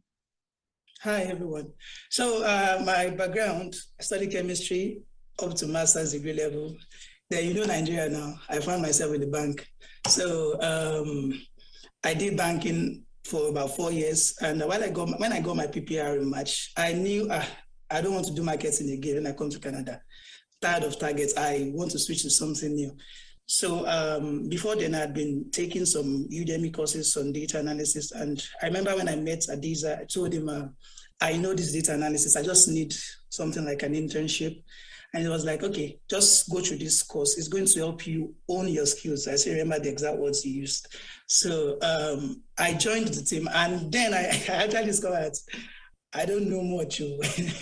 So because they didn't just go into the tool.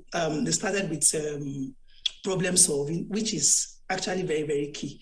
Knowing the why behind the tools you're using, knowing the why is very, very important, not just going into the tool. So we started with problem solving and then we moved to Excel. The Excel part really got me hooked and I felt like, wow, I really needed to do this. So I made a sacrifice. I knew I was going to leave Nigeria soon. So I resigned from my job to face it squarely. So aside from the weekend classes, I was doing extra learning and everything. And just about 2 weeks ago, before contacting Adiza, I had passed my aptitude test and first level interview with the company I applied to.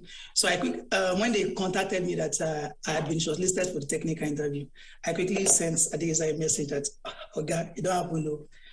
How will you help your boy? So we actually spent over 1 hour together, and he prepared me for the interview. Some of the questions he asked were repeated on the interview day. While some of them, there's a way you just tweak that answer you guys have prepared to the interviewer's question. There's a way, I don't know, there's a way that thing will just fit in. You won't know how, but there'll be a way it will fit in. That thing has happened like twice now. I don't know how that thing's happened, but anything you've prepared, you will find a way of using it on that interview day. So we spent about 1 hour, 30 minutes, prepared me, gave me some materials to prepare with, and I did the interview. So they're not just going to leave you hanging after the session. They're going to help you prepare with interview. And when it got to the recommendation part, he wrote a really strong recommendation letter from, even seeing that recommendation letter, I will employ myself. It was really, really strong. And I remember I missed out this. After the technical interview, they gave me a case study to solve and return to them. I also contacted him, and he helped me look at some of the questions, and he gave me ideas, and I put that in and I submitted. 2 hours after the case study, they just sent me a mail to send me 3 references. To send them 3 references, so I quickly contacted him. He wrote that powerful reference for me, and today I got the job as a business data analyst here in Edmonton, Canada. So it's really beautiful, and it's worth it, because if you look at the remuneration part, it's actually 1,000% of what I was earning in Canada. So to break it, what I was earning in Nigeria, I mean, to break it down is like times 10 of what I was earning back then in Nigeria. So it's really, really worth it. I started with Teralytics in April, and this is just September. So I don't think 6 months of sacrifice is too much to get to that next level, which I just started anyway. So thank you guys. That's all about me. Okay, so that's Olugbemi. You can all see Olugbemi on the screen. And if you listened actively to Olugbemi, you'd get to realize that for every tech role, and for those of you deciding to get into tech, I'm going to ask you a question in the next few minutes, okay?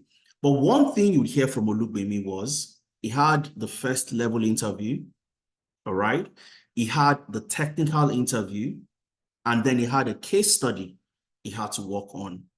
So for those of you that have this perception that you must have a paper to get a job, you will apply to jobs for a very long time and struggle to get a job, okay? And there are so many people that are currently on that boat. Employers want to hire the people that have the skills and also can showcase the experience. And that's why they will test your competence.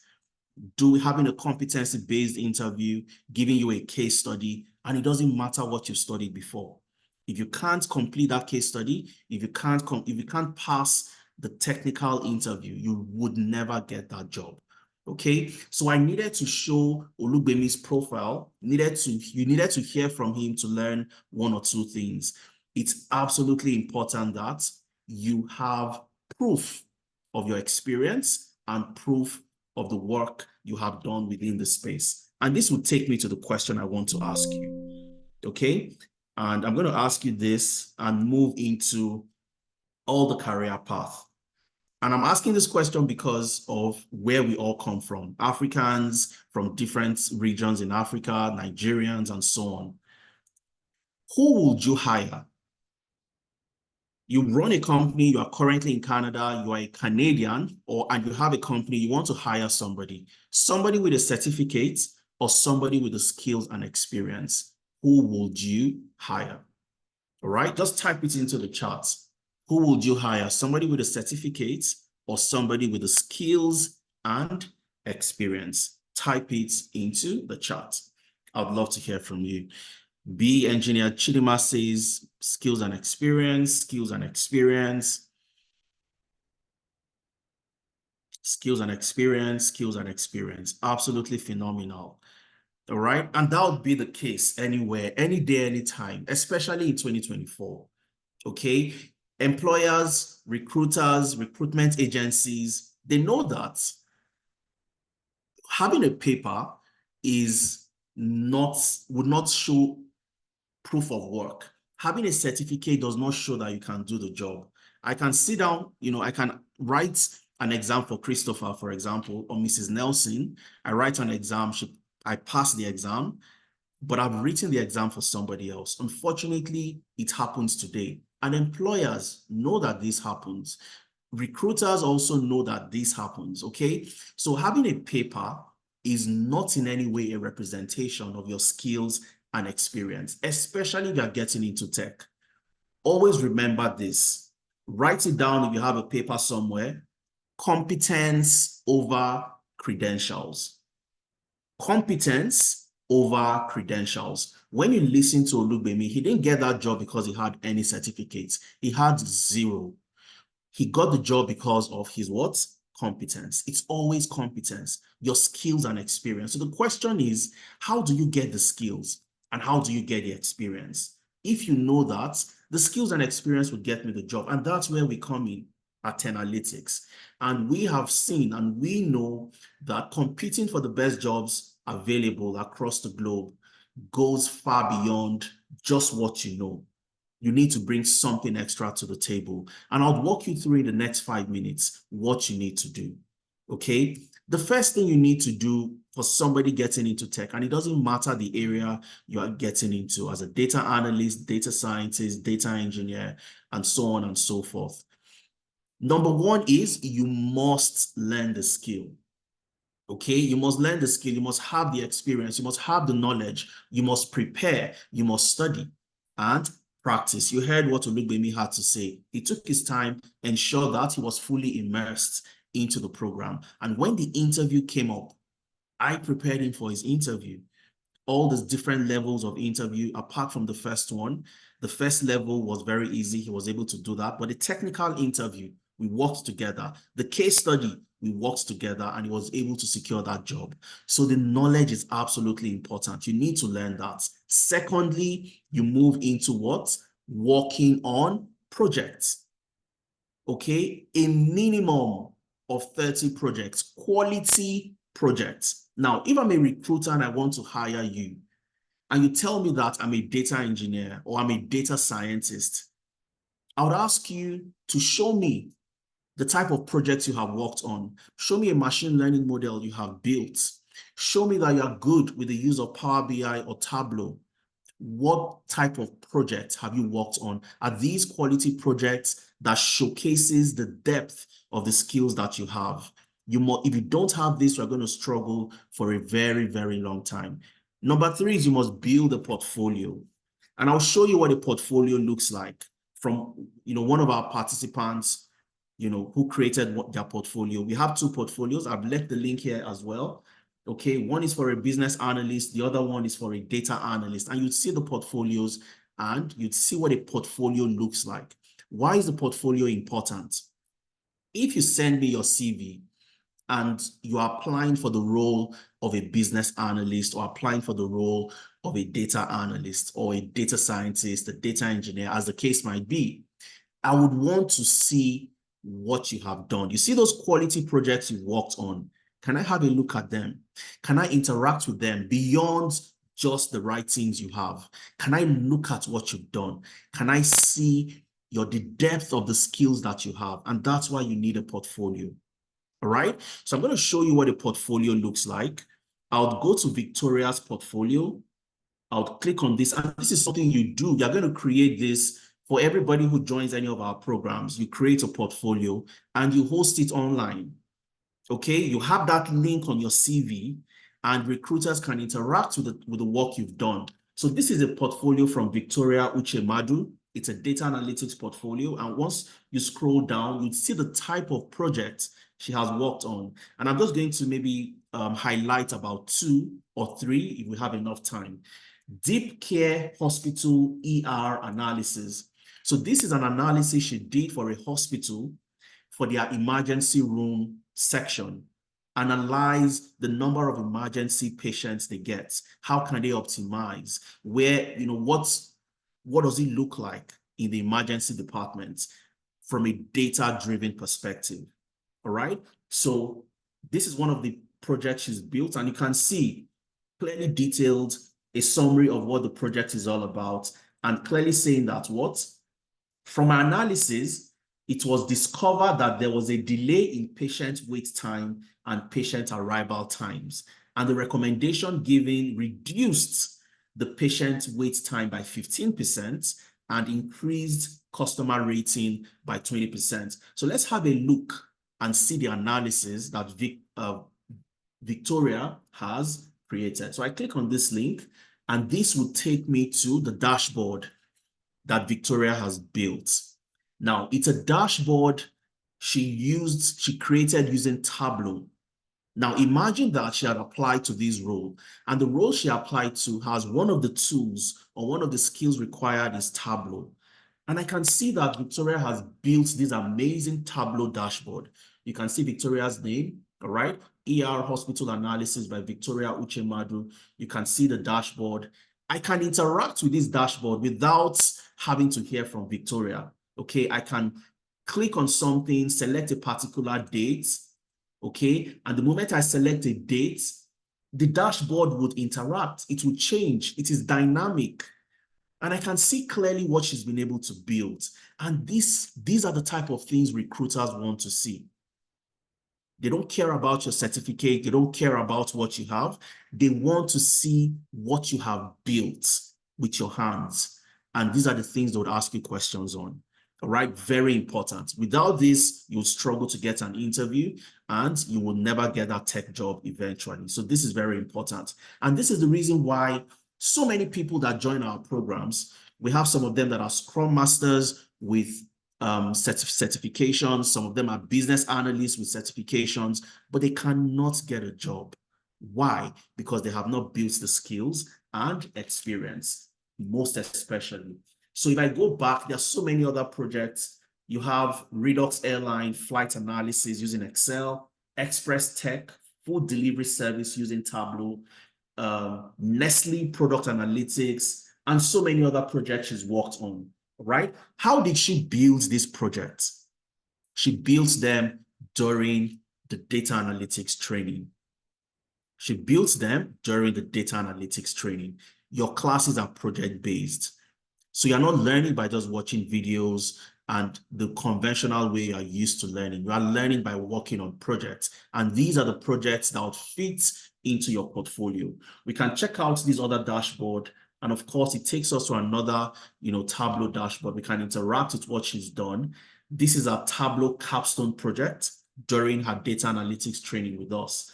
And it shows the analysis she's been able to build and so on and so forth, okay? And I'll tell you for a fact that for somebody who is going into a data analyst role, you're able to create something like this, you are absolutely phenomenal, well on your way to landing that data analyst role, all right? I'm not going to bore you with too much of this. You have the links, and I want you to click on the links. Check out Lemuel, who is a business analyst. Check out our profile, check out our portfolio, and also Victoria as well. So you need to have a portfolio.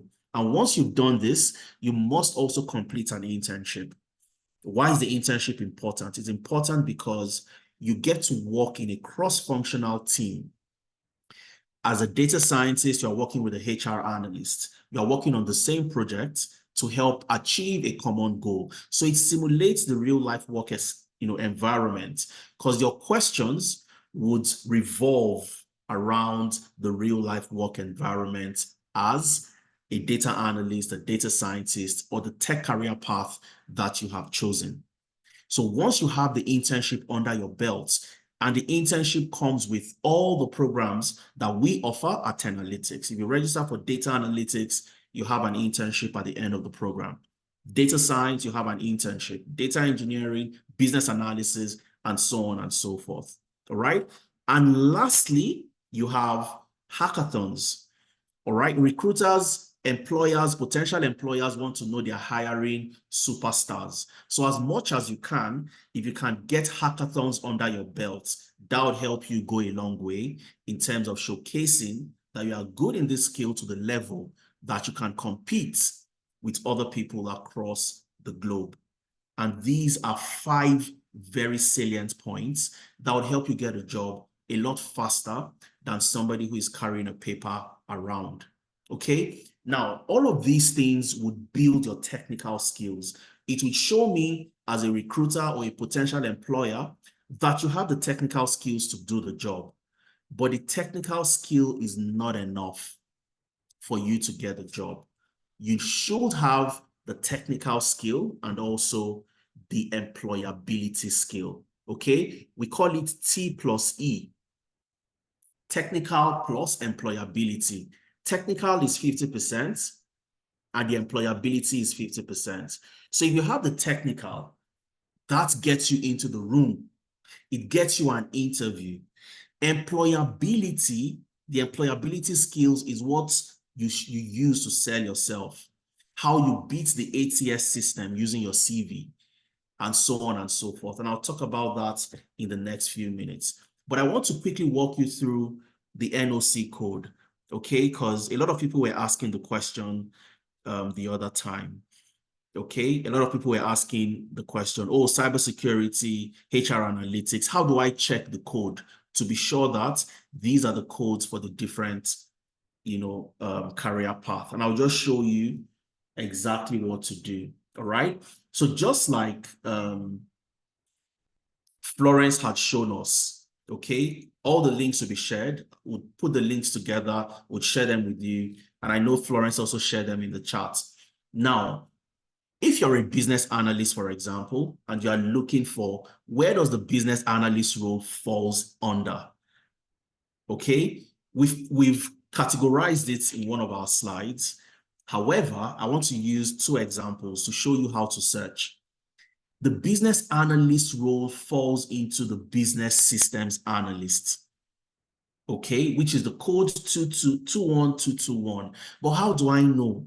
These are the STEM career path, okay, and you have the NOC codes for each career path. But I'm a business analyst, or I want to study business analysis, just like Abigail that I showed her profile to you, who moved from a care worker to a business analyst.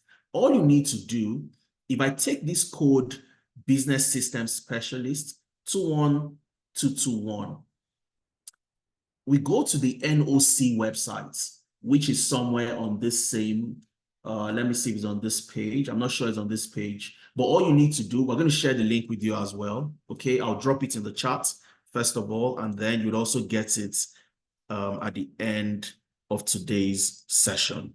Okay, so once you go to the NOC website, which is where you check the NOC codes for each career path, just click on search by NOC code. And I'm going to enter the BA, that's particular NOC code I saw, 21221. I come in here and I type in 21221. Okay, and I click on this. Now, and I click on search. It's very important for you to look at the example of the titles, number one.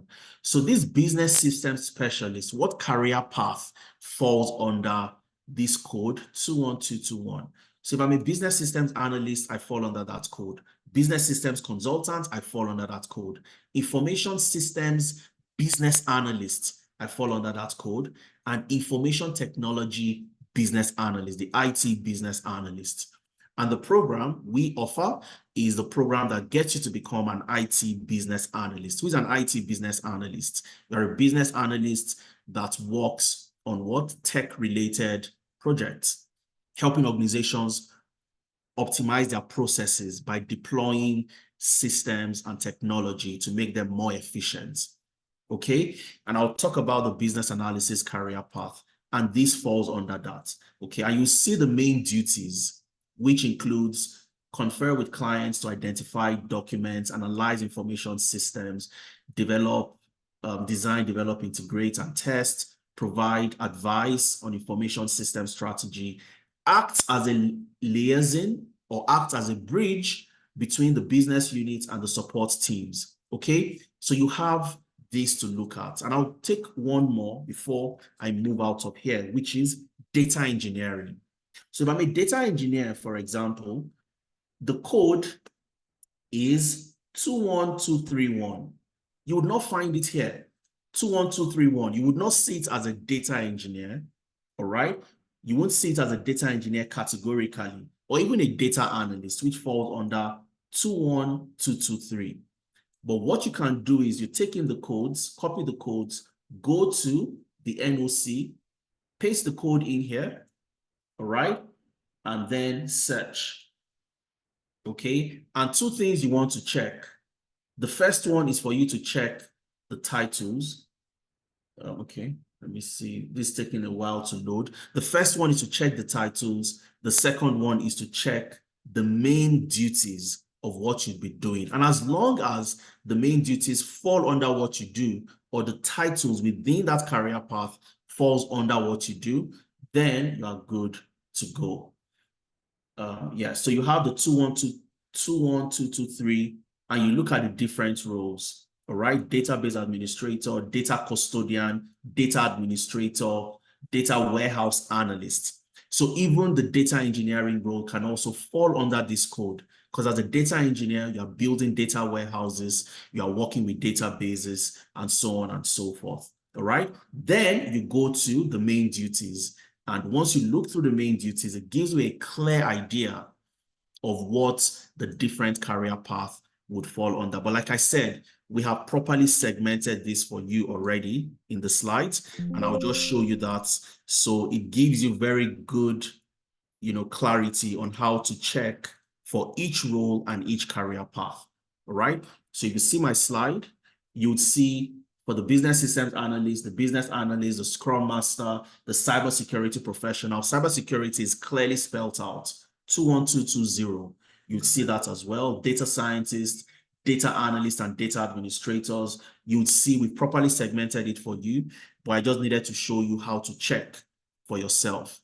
Now, a lot of people are asking the question, what's the difference between this career path and the other career path? What's the difference between the business analyst, the data analyst, the data scientist? The most important thing you want to take into consideration is the skills you need to learn. These are very important because so many people get confused by learning the wrong things. And this usually stems from the fact that people go on YouTube where you have numerous information overload, and you want to become a data scientist and you are starting by learning Python. You would fail right from the get-go. You don't learn data science by starting with Python. You start from the fundamentals and you build your way into more complex, concepts. So you need to know how to start. You need to start from the ground and build your way up. So how do you get into the career path that would give you the opportunity to be considered under the STEM pathway getting into Canada, or if you're already in Canada and you're trying to get a job? And I'll start with the business analyst. As a business analyst, your major role is to serve as the middleman between the business and the technology team. Now, like I mentioned earlier, as the IT business analyst, your focus is to help the organization optimize their processes. Every organization has processes. When a customer places an order, where does it move into? So imagine a company where you call to place an order. Once you place the order, it moves from the customer service to the procurement team. From the procurement team to the store manager. From the store manager to the delivery team. So that's the process. The business analyst would go into that company, look at the processes, and look for where you have gaps, and provide solutions and recommendations for the type of software or the type of technology that can automate that process and make it faster. In summary, that's what you are doing as a business analyst. You are taking a process that is very manual, that a customer would call manually, place an order. The customer service team would, message the procurement team. The procurement team would message the store team. It's a very manual process, and it probably takes maybe 2 days or so or more for that entire process to be completed, and the item is delivered to the customer. As a business analyst, you map out the process end to end. Where does this process start? Where does the process end? Look for the gaps and provide recommendations to optimize that process. Okay, so you take something that takes 2 days and you reduce the process to take just 2 hours. All right, but the most important thing is, how do you get this done? as a business analyst? What set of skills do you need to get this done? All right. You first of all would have to learn Excel, Power BI, and SQL. And the reason is because as a business analyst in 2024 and beyond, organizations want business analysts that has an appreciation for data analytics. You can use Excel, Power BI, SQL, which is structured query language, to interact with data. You can build dashboards using Excel. You can summarize your data in Excel. You can create amazing visualizations, dashboards using Power BI. You can interact with databases using structured query language to get your data from the database, because organizations would have their data in a database. And I'll tell you a story of how somebody was able to get a job as a business data analyst because of only Excel, Power BI, and SQL. He had experience, 5 years experience as a business analyst. He was out of work for over 6 months, but could not get a job, could not even get an interview. But he came to us, and I simply told him 2 things. Number 1, you need to add Excel, Power BI, and SQL to your skills. Number 2, you need to review your CV. Those were the 2 things he did, and he got a job the month after he completed his business analysis training with us. I'll showcase that story to you before we leave here today. So you must learn these skills, and then you move into process mapping. Process mapping using tools like Lucid Charts and Draw.io. You must know how to map out a process. What is the current process? For so many of you, you joined this free session following a particular process. You saw an ad on Instagram, on Facebook, on Twitter, somewhere you clicked on that ad, you joined a WhatsApp group, you filled an attendance form, and so on and so forth. There is a process. As a business analyst, you must know how to map out those processes. Now, you must also have project initiation planning skills.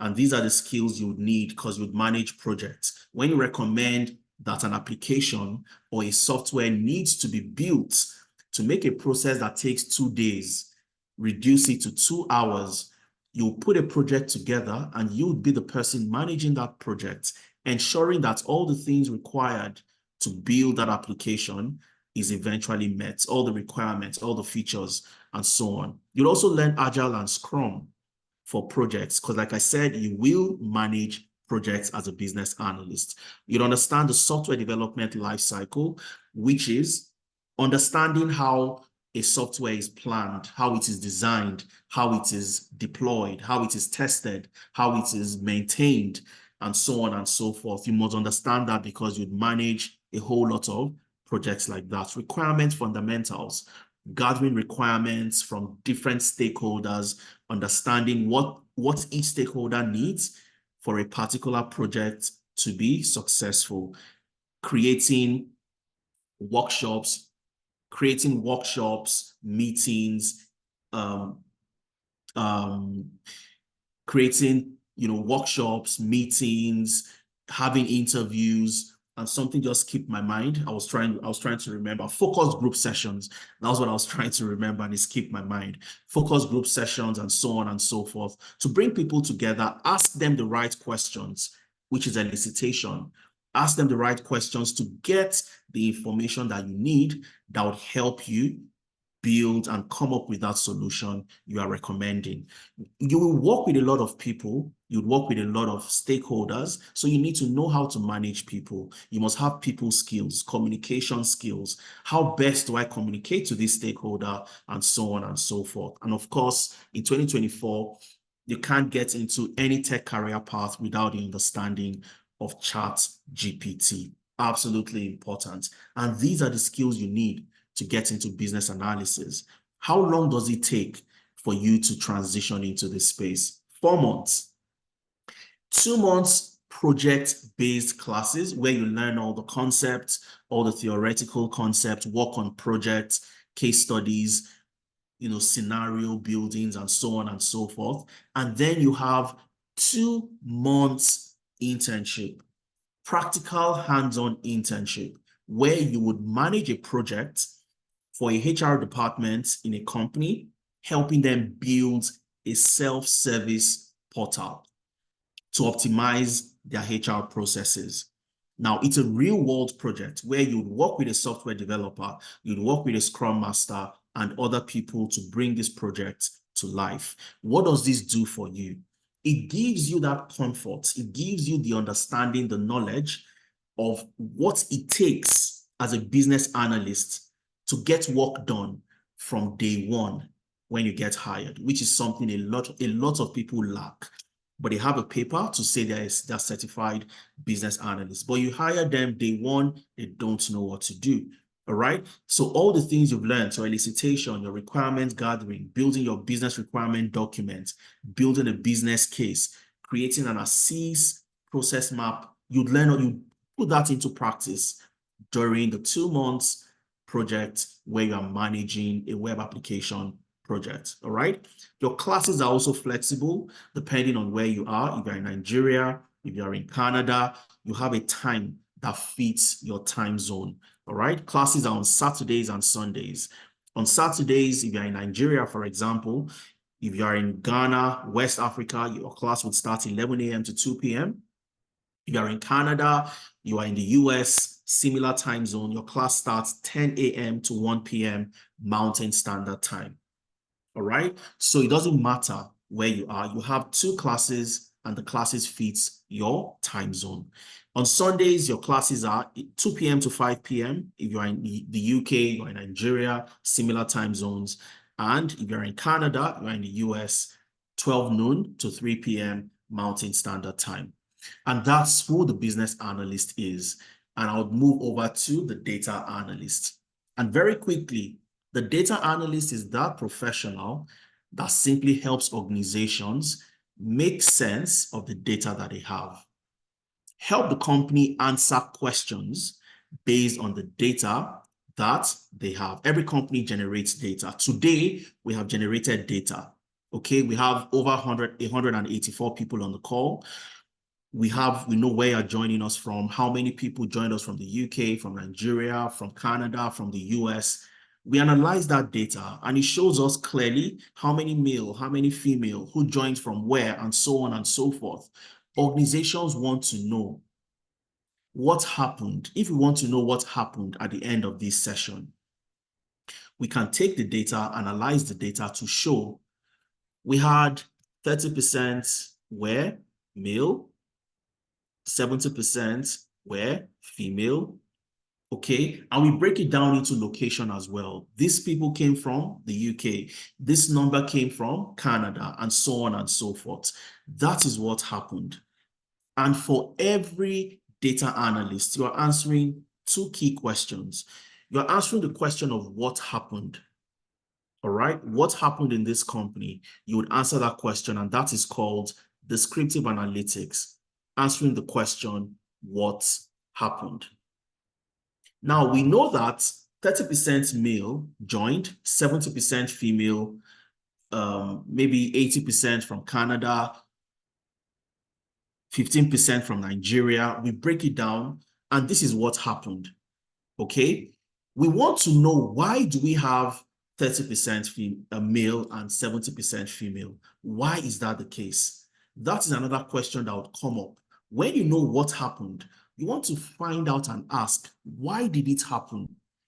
Why do we have 30% male, 70% female? Once you start answering that question, you are going into something we call diagnostic analytics. You are diving deeper into the data to find out why certain things happened.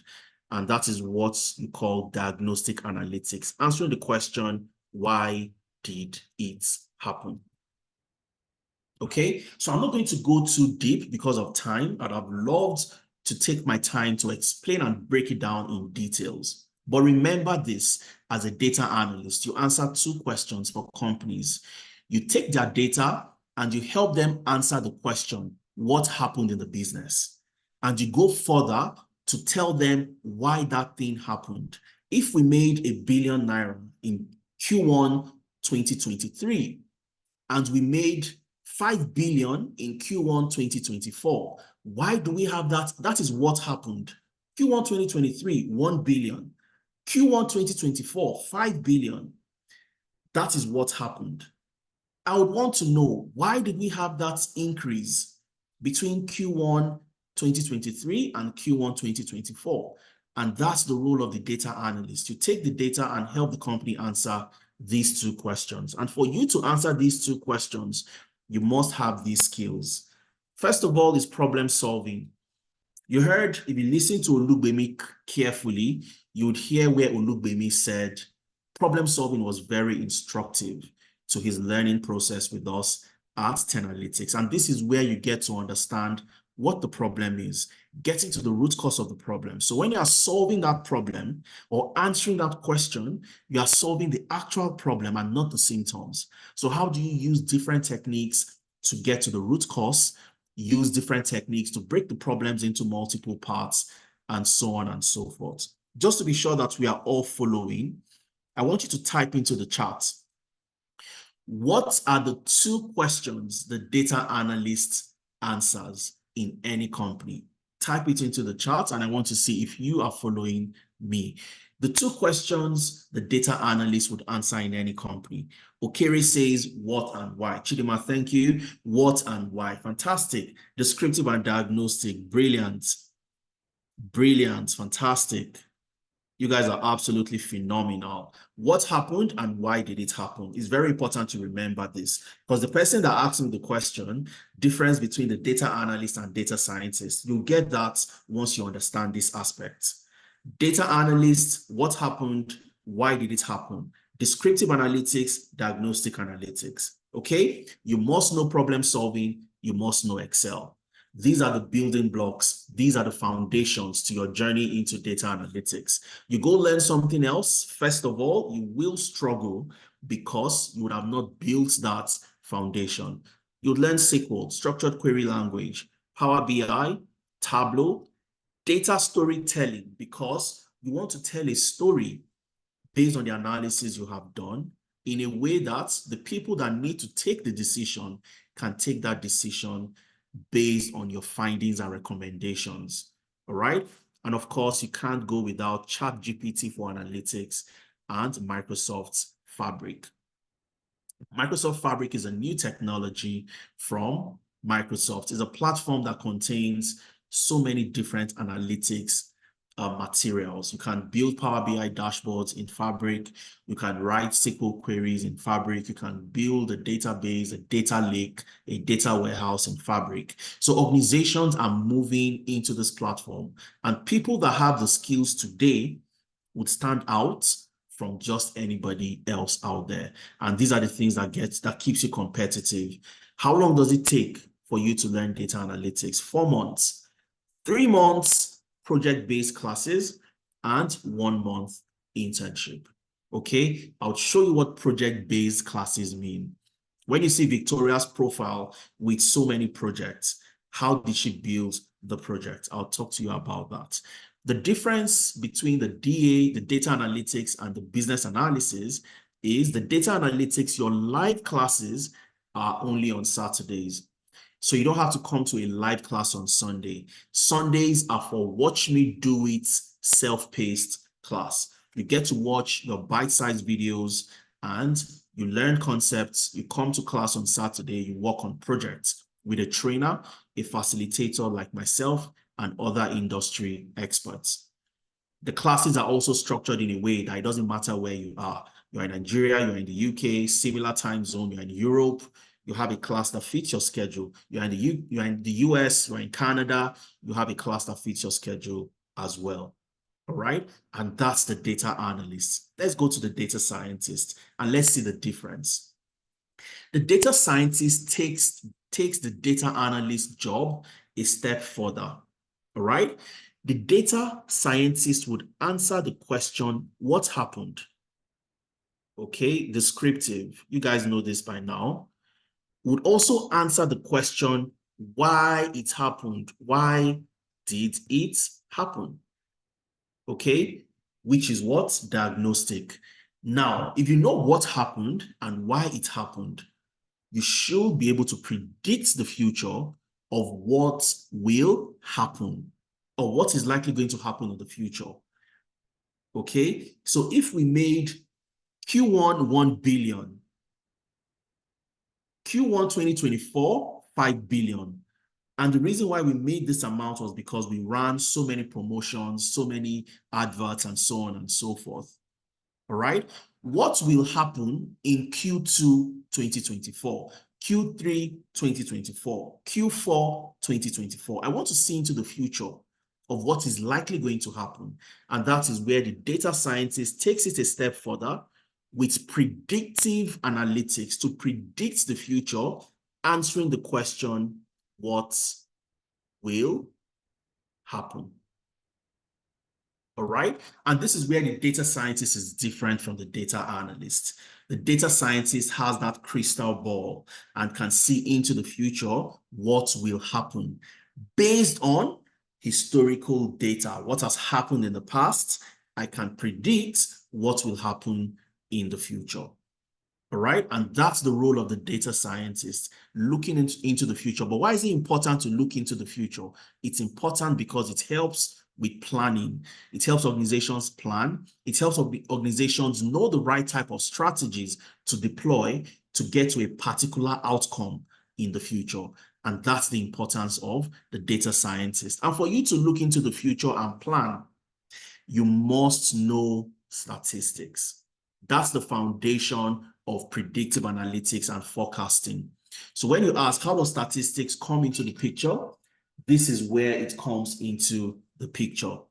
When you have to forecast, you have to predict, you have to look into the future, you do your statistical modeling, and statistics is also the foundation of machine learning. Okay, now a lot of people make the mistake by going to learn machine learning. I've seen a lot of videos out there. Oh, you want to become a data scientist, you learn Python, you learn machine learning, you are likely going to fail. And even if you don't fail, it will take you a lot longer to learn because you have a very, very long learning curve. It is equivalent to building a house and starting from the roof if you go start learning Python to become a data scientist. So what do? You must first of all start by learning statistics. That's the foundation. You must build the right foundation so you can grow and you can have a solid footing, especially when you're talking to people who are experienced within the space. Okay, so you're going to learn statistics, you'd learn Excel, but this time Excel for forecasting and predictive analytics. You would also learn Tableau for data analytics and SQL, structured query language, to help you interact with databases. Anybody in data would need to understand databases. So when you see that NOC code, what's the code again? The code that says 21223. And it says database analyst, database administrator, database this. SQL is everything database. All right, you're going to learn this as a data analyst, as a data scientist, and that gives you the duties under that same NOC code. All right, it's after you've done this, you move into Python programming.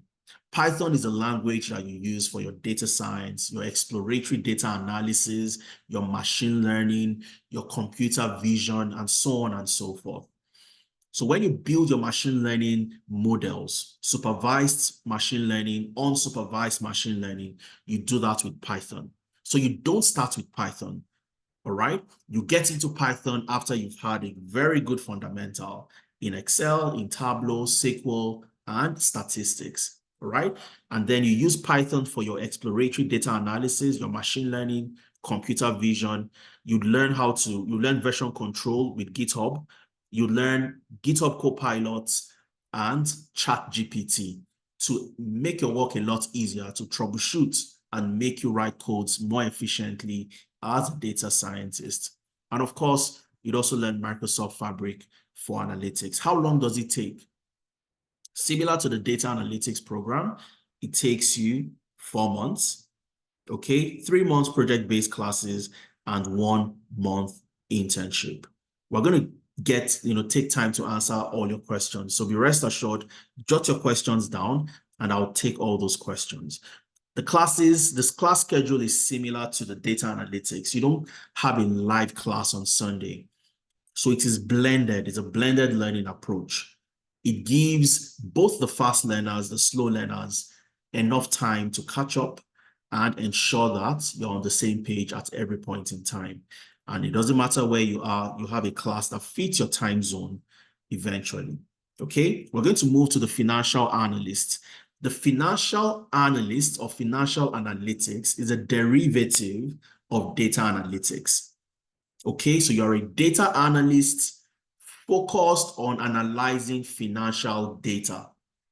All right, so you are helping the company take investment decisions, helping them forecast their costs and so on and so forth, analyzing the financial ratios to know if the company has a good financial health and so on and so forth. So you're simply a data analyst, but you're not working on all types of data. Your focus is on what?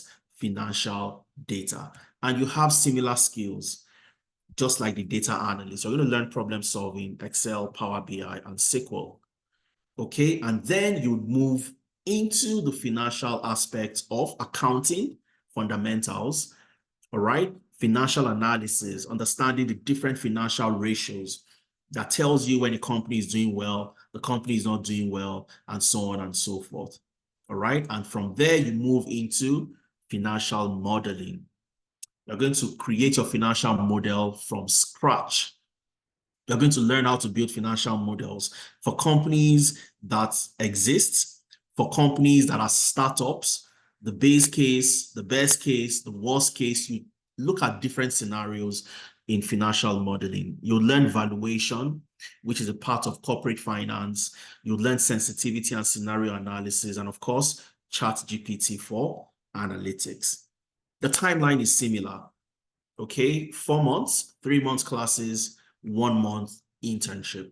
The classes are project-based, and like I said, I'll show you what project-based means, and the internship is absolutely phenomenal. The timeline in terms of the class structure, is pretty much similar to the previous classes.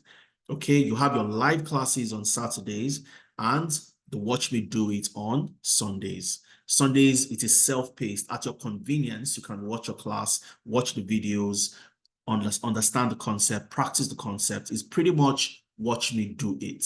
And the following Saturday, you come to class and you work on projects with your trainer and your facilitator. All right. So we have just about 3 more career paths to look at, which is the HR analyst. The HR analyst is also a data analyst that focuses on what?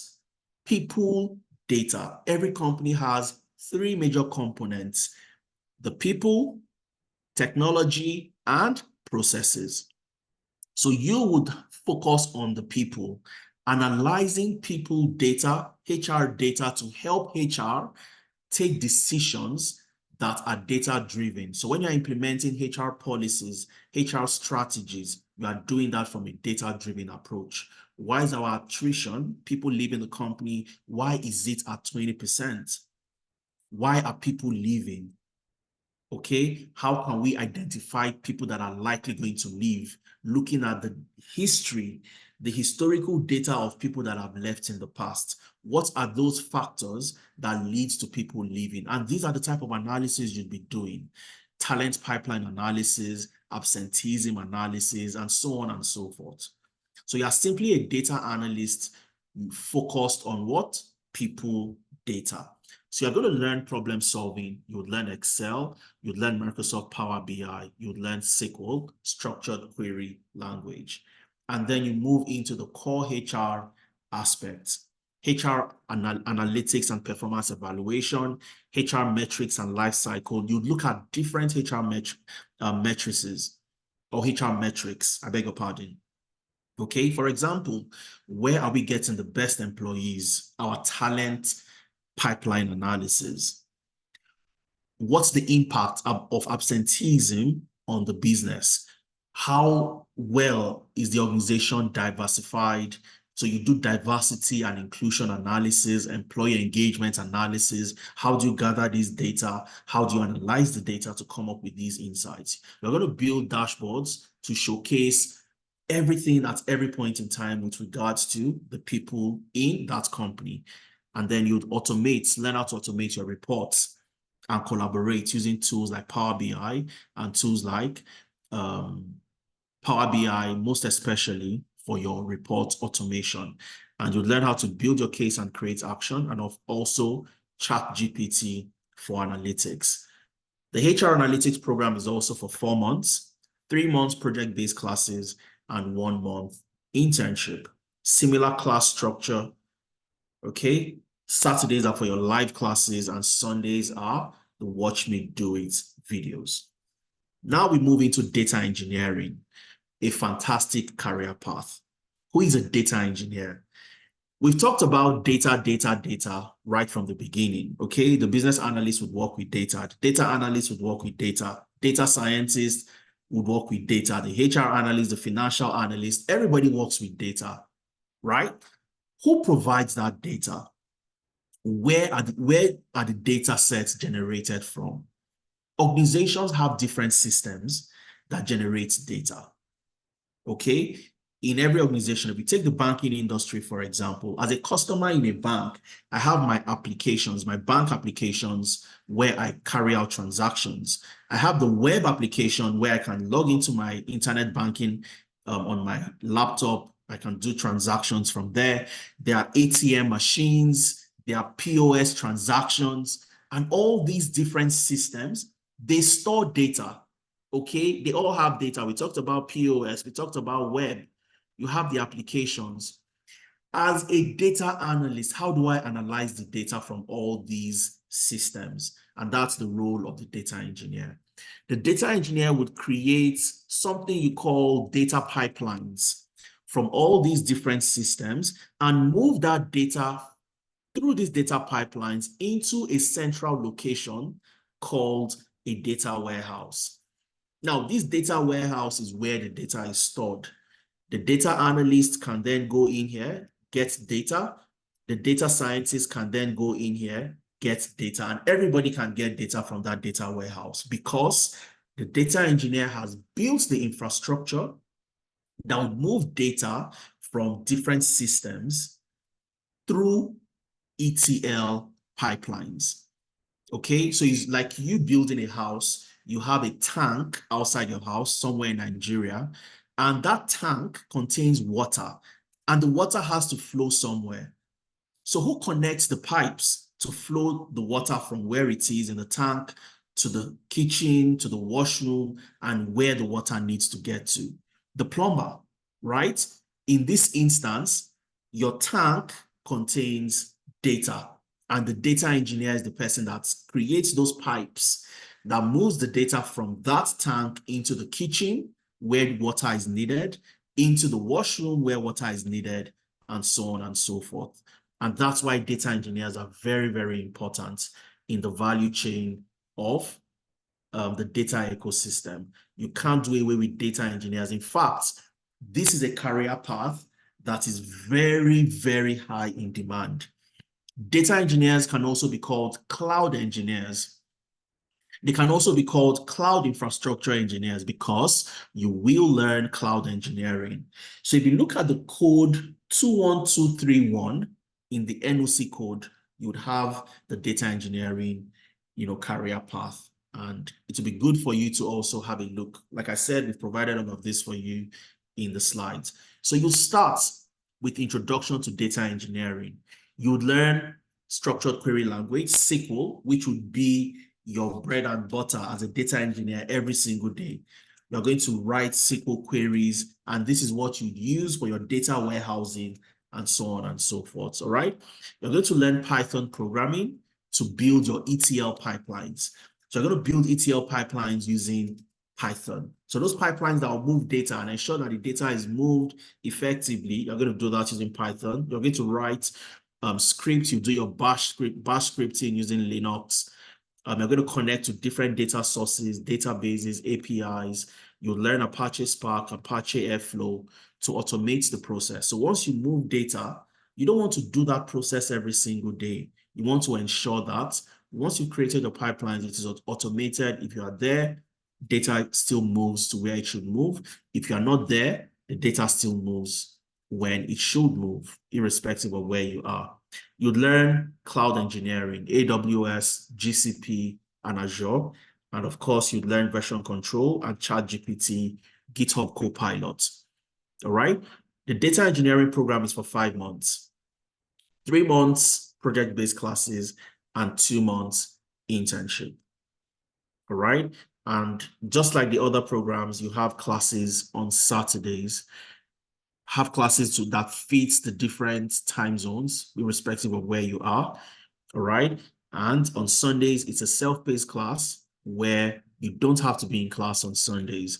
And this is what you need. The data engineering internship is a fantastic one where you work with other stakeholders that have registered in the program, and you would be the one to create the data pipeline, the data warehouse that would make the data available for the data analysts, the data scientists, and other people that will be taking part in that particular internship.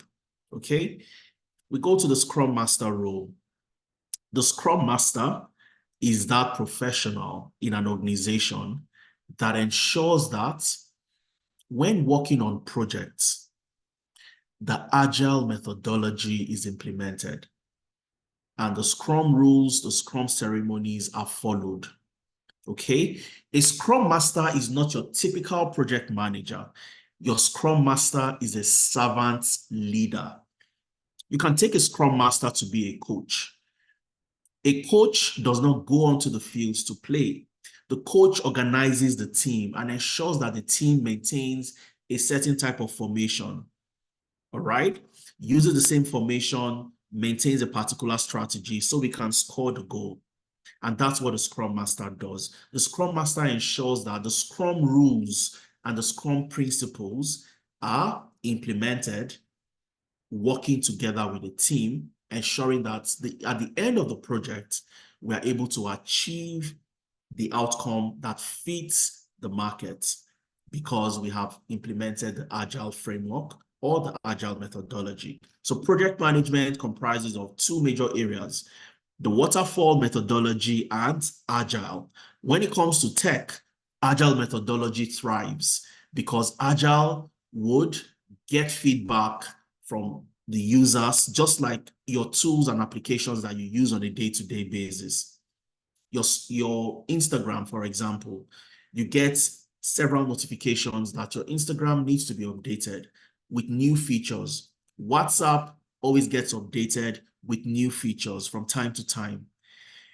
When WhatsApp was being built, nobody thought that at a point you can share your screen, you'd be able to share screen using WhatsApp, you'd be able to do so many other things using WhatsApp. But when the customers or the consumers make use of that application, they give feedback to the designers, the project managers, and so on and so forth, and they use that as a basis to iterate that particular product to make it fit the market as much as possible. Okay, and the Scrum Master ensures that the Agile methodology is adopted in every organization. And I always like to use the jollof rice analogy to explain Agile and waterfall. You want to cook jollof rice, the waterfall methodology would say that cooking jollof rice follows this process.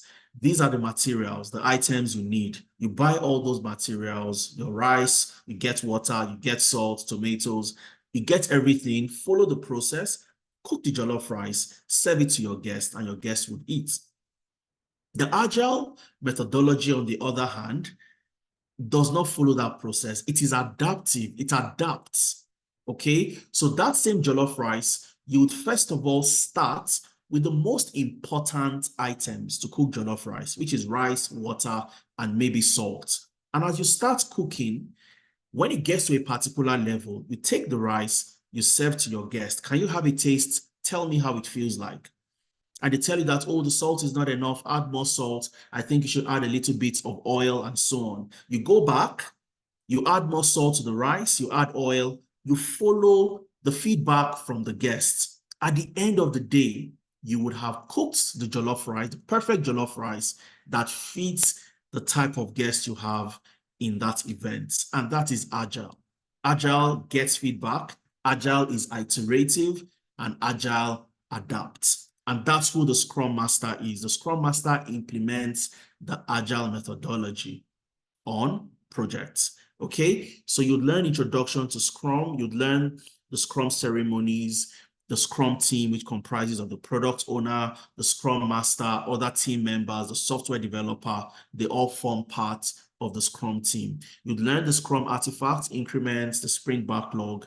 You'd learn about the Scrum events, which includes the sprint planning, the daily Scrum. So once you are on a project where the Agile methodology is implemented, you have something you call daily Scrum. It's like a stand-up session where you have meetings to discuss what has been done, what should be done, and so on. And if there are impediments and there are stumbling blocks along the way, the Scrum Master is responsible for taking out those impediments. Okay, you'd learn the Nexus scale Scrum, which is implementing Scrum on a large scale on different teams across the enterprise. And we would also prepare you for the professional Scrum Master examination. The Scrum Master program is for 2 months, 1 month learning in class, and then this has been updated to 1.5 months, 1.5 months working on your internship project. The same project the business analysts will be working on, building the web application, monitoring that project, you would be the Scrum Master on that same project. So it gives you the real life hands-on experience of what it takes to perform the role of the Scrum Master, all right?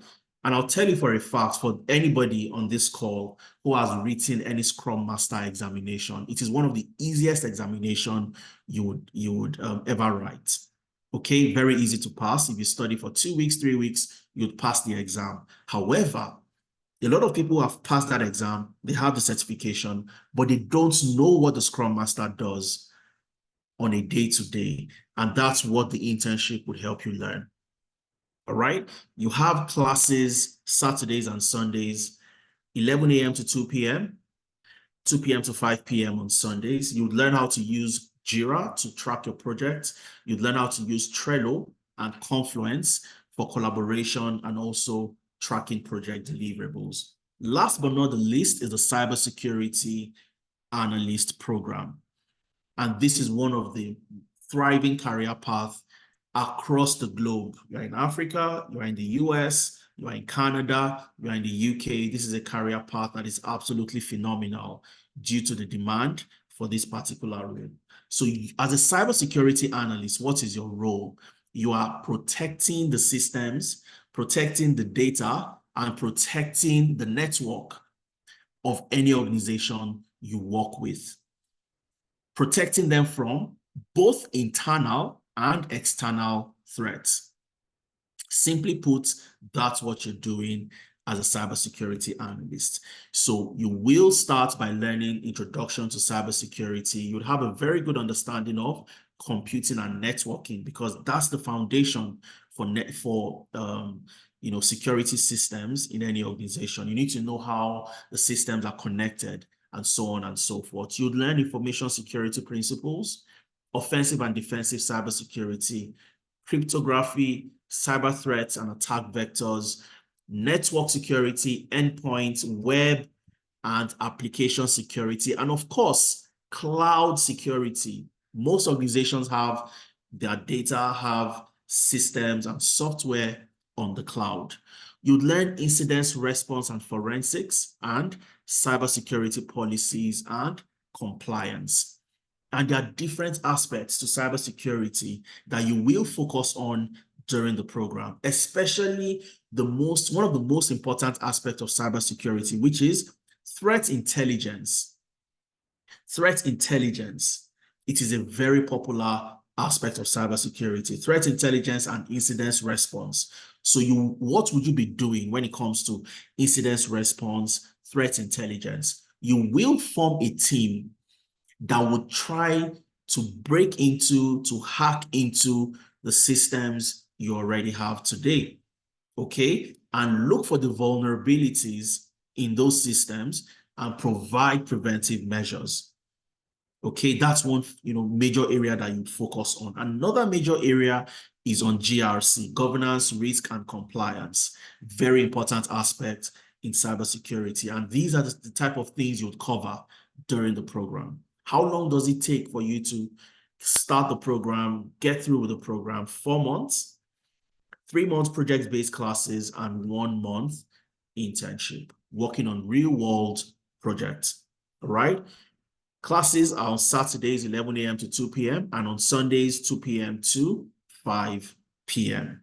And all this career path I have just listed and explained, you don't need any experience to get started.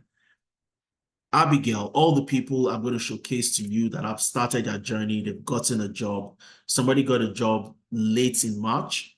He never imagined he could get that job. He's in the UK. Got a job as a sustainability data analyst, and I'll showcase and share his story with you as well. How did he do it? Simply learning the skill, working on his internship, creating a profile, and also performing exceptionally well during the interview, because that's a game changer for everybody who wants to get into tech.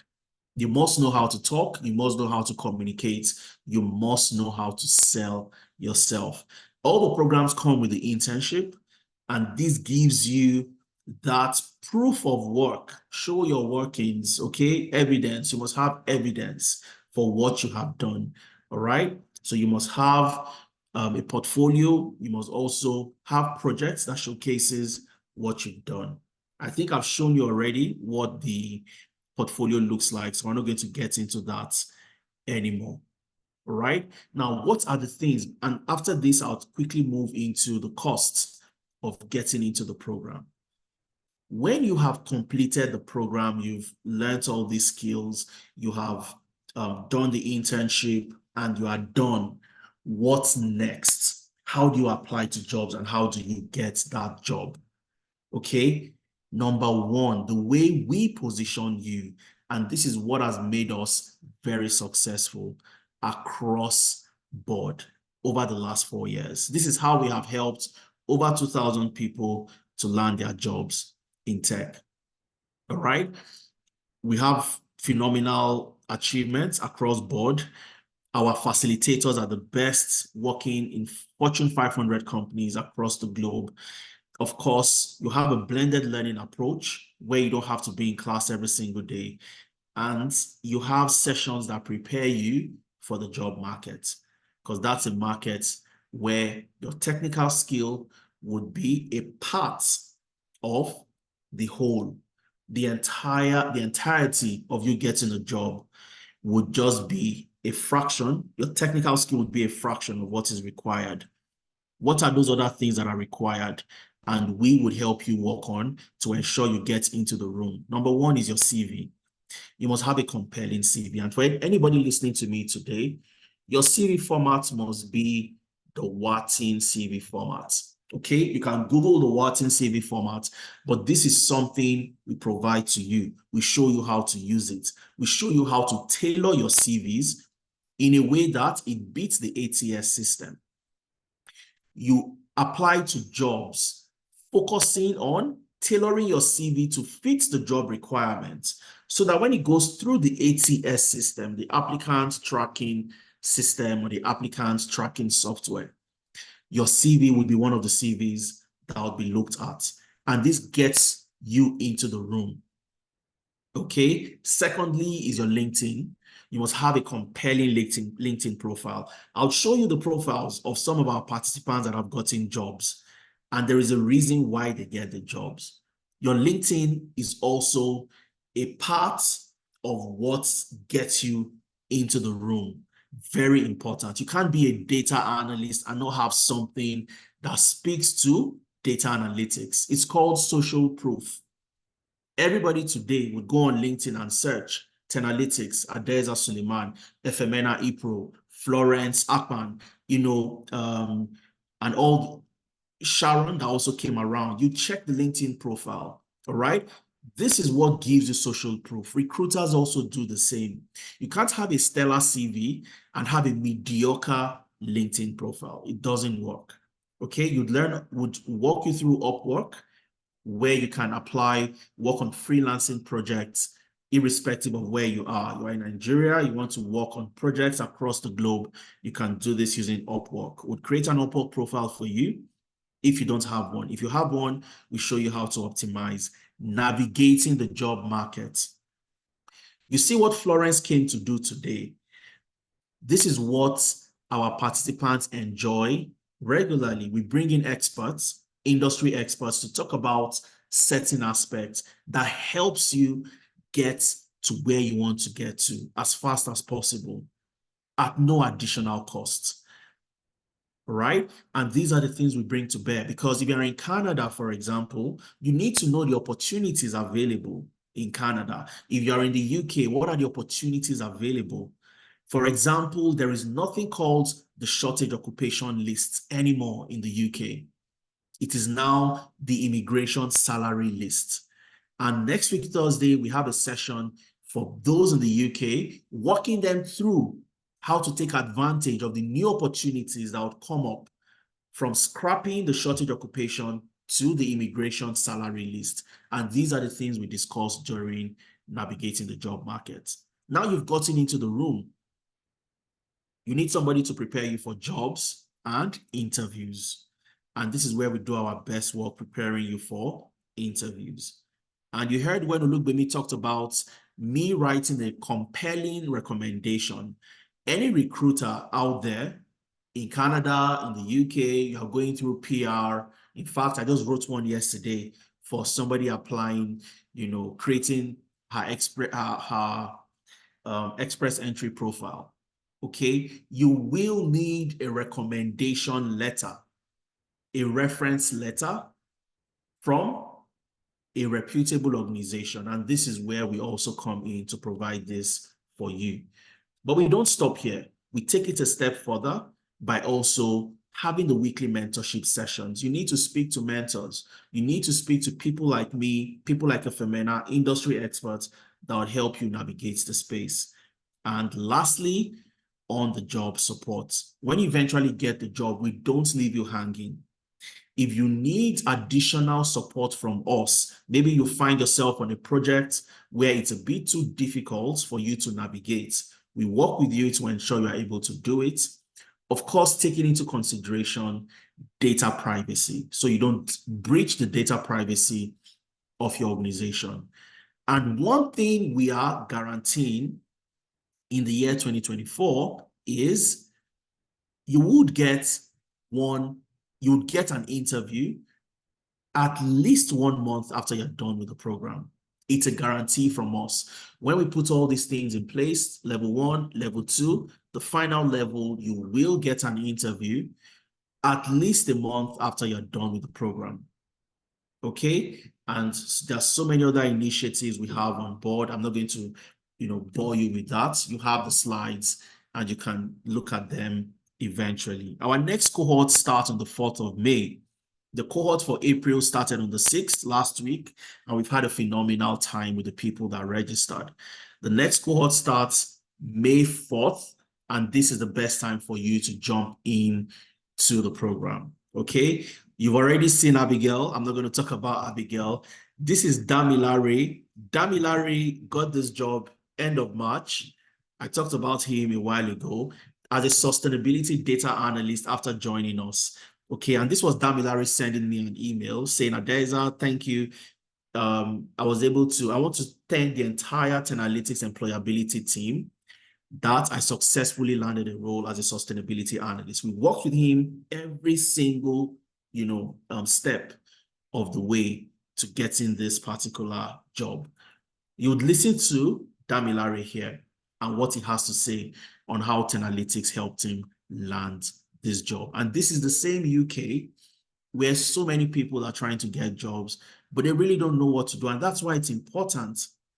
The information you've gotten from Florence today, the information you got from Sharon, and the information you are getting from us, you don't get this online. It's available online, but you don't have somebody to explain it for you to know what to do. And I can tell you for a fact, being in this session alone, you have multiplied your knowledge by at least times 10 compared to your contemporaries.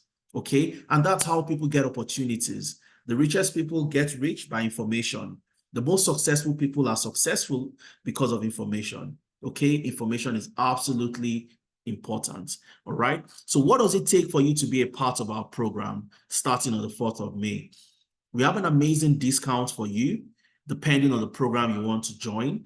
If you are joining either the data analytics, business analysis, data science, HR analytics, financial analytics, cybersecurity, and data engineering, we have an amazing discount for you. Instead of paying the full amount of $750 US dollars, you get to pay just $600. Instead of paying £625, you're paying in pounds, you get to pay just $500. So you have a 33% discount right off the bat. Okay, if you're paying in euros, you get to pay just $475 instead of $730. If you're paying in Canadian dollars, you get to pay just $750 Canadian dollars instead of $1,125. And if you're paying in Naira, instead of paying 900,000, you get to pay just 600,000 Naira. And for the Scrum Master program, the fees are a little bit different, where you have $350 if you're paying in dollars, £295 if you're paying in pounds, $285 if you're paying in dollars, and $450 Canadian dollars if you're paying in Canadian dollars. Okay, and if you're paying in Naira, instead of paying 540, you get to pay just 360,000 Naira. And this is an amazing 33% discount right off the bat for those of you that will be getting into the program. There has never been a better time to get your journey started in tech than today. First of all, because of the opportunities and the numerous demands for roles within this space. And I'm going to share something that will surprise you. The Indians have done a fantastic job at getting all these opportunities. Okay? Africans don't apply to jobs in tech. We apply to other type of jobs in the warehouse, the Uber jobs, Uber Eats, DoorDash, the very manual physical work that will take a toll on you. For you to increase your pay, you have to work more hours, you have to lift more heavier equipment and so on. Those are the type of jobs we're applying to. And this is not my sentiment. There are reports to show this, and I have this on the slide as well, and I'll show you. In 2023, last year, you had over 32,000 jobs in the tech industry available to immigrants. Out of the 32,000 jobs, Indians took 15,000, almost 50%. While the only African country on the top 10 was Nigeria. Nigeria came second with 1,808 jobs. Where the Indians are taking 15,000, we are taking 1,800. And Nigeria was the only African country on that particular list of the jobs. So where are we applying to? And that's why I tell you the opportunities are there. The demand is there. You heard from Florence, you heard from Sharon. To get your foot into the door, to start to get those opportunities, the best time to start is now. Take advantage of the discounts we have running and you get yourself into the program. So how do you pay? How do you make payments? Take advantage. And again, the discount is not open-ended for everybody. The discount is for the first 20 people to register. It's an early bird discount. Early bird discount. So take advantage of the discount to get into the program. All right. I'm just going to show you how to pay very quickly. We're going to take questions before we start to call it a day. All you need to do is come to this link. When you receive the slides, you'll have access to the link. Click on this link, take you into the enrollment center. Okay. And from the enrollment center, you would see you can access the brochure for all of the programs I've mentioned. For example, you want to know under Excel, what am I going to learn? As a business analyst under Agile and Scrum, what am I going to learn? As a cybersecurity analyst, you want to go through that detail. all you need to do is click on this link to access the brochures, and you have all those details available. All right. Now you want to register for any of the programs. Let's say business analysis, for example. I'm in Canada. I want to be like Abigail, who moved from care to business analysis. I want to get a job as a business analyst. How can I do that? Okay. So you can either do a direct transfer, which is one of the options. If you are paying in pounds, you have a pound account. If you are paying in dollars, you have a dollar account. If you are paying in Canadian dollars, you have a Canadian dollar account. You have an euro account, okay? And you also have a Nigeria account number or account details, and this is how you can do a direct transfer. However, you want to pay with your credit card or your debit card, you can also do that, okay? All you need to do is come in here. I click on business analysis, and it takes me into the business analysis page, okay? Now, one thing I also want to mention very quickly, because you would ask this question, can I pay in installments? Yes, you can, all right? You can pay in installments. However, you must complete payments on or before the 30th of April. So what you can do, secure the discount, secure your slots, your discounted slots, ensure you are one of the first 20 people to register. And once you can achieve this, all you need to do is come in here. So I want to pay for business analysis. If I'm paying in pounds, it's 500 pounds. If I'm paying in Canadian dollars, it's 750. Depending on your location, you'll see the respective currency. But I don't have 500 pounds today. I want to pay a bit of it and then pay the balance on or before the 30th of April. I have half of the money. I have 50%, which is 250 pounds. All I need to do is come in here and type in 250. Okay. And then I click on what? Proceed to pay. I can then enter my full name, type in your full name,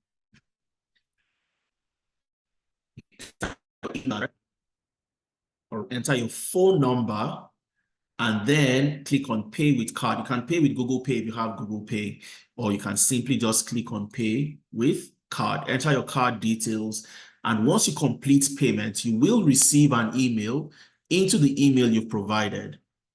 And that email would also have a link for you to fill additional details that gets you registered. And that's how you get registered to be a part of the program. All right.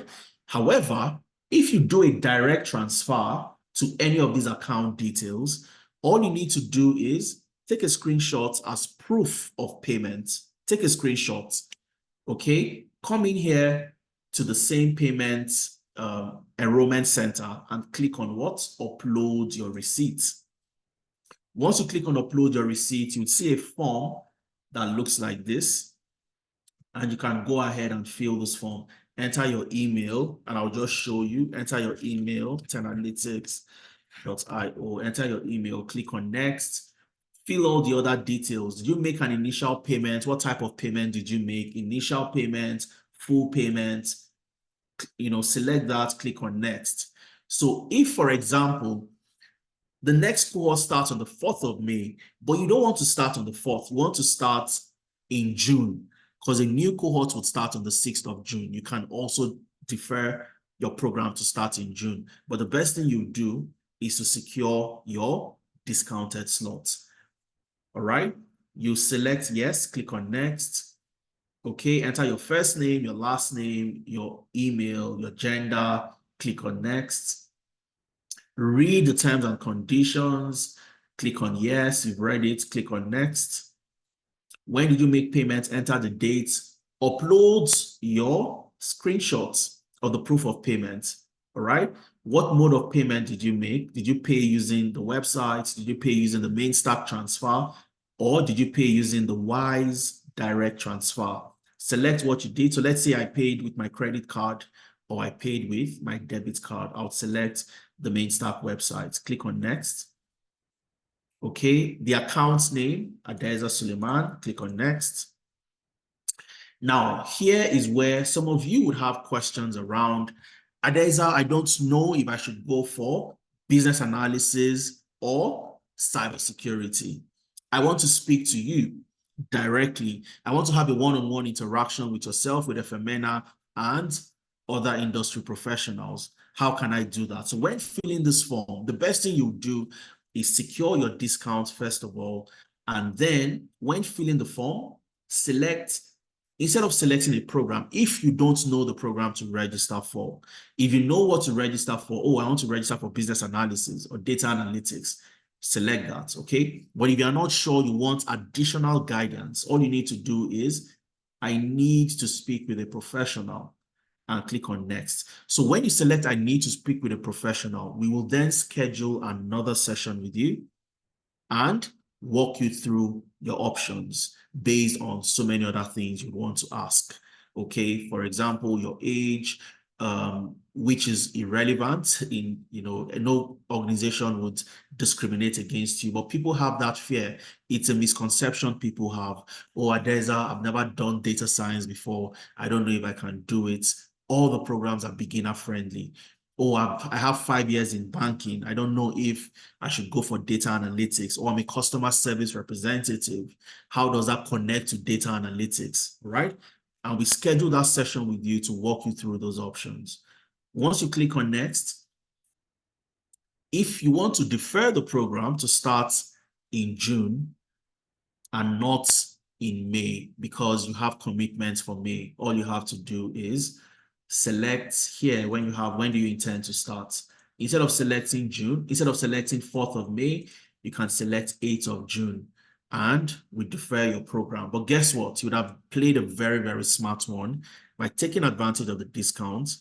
You've locked in your interest, you've locked in your commitment, but then deferring to start in June, and you don't have to pay the full amount. You enjoy the discounts, okay? You enter all the other details and then submit, and we will get all your details available.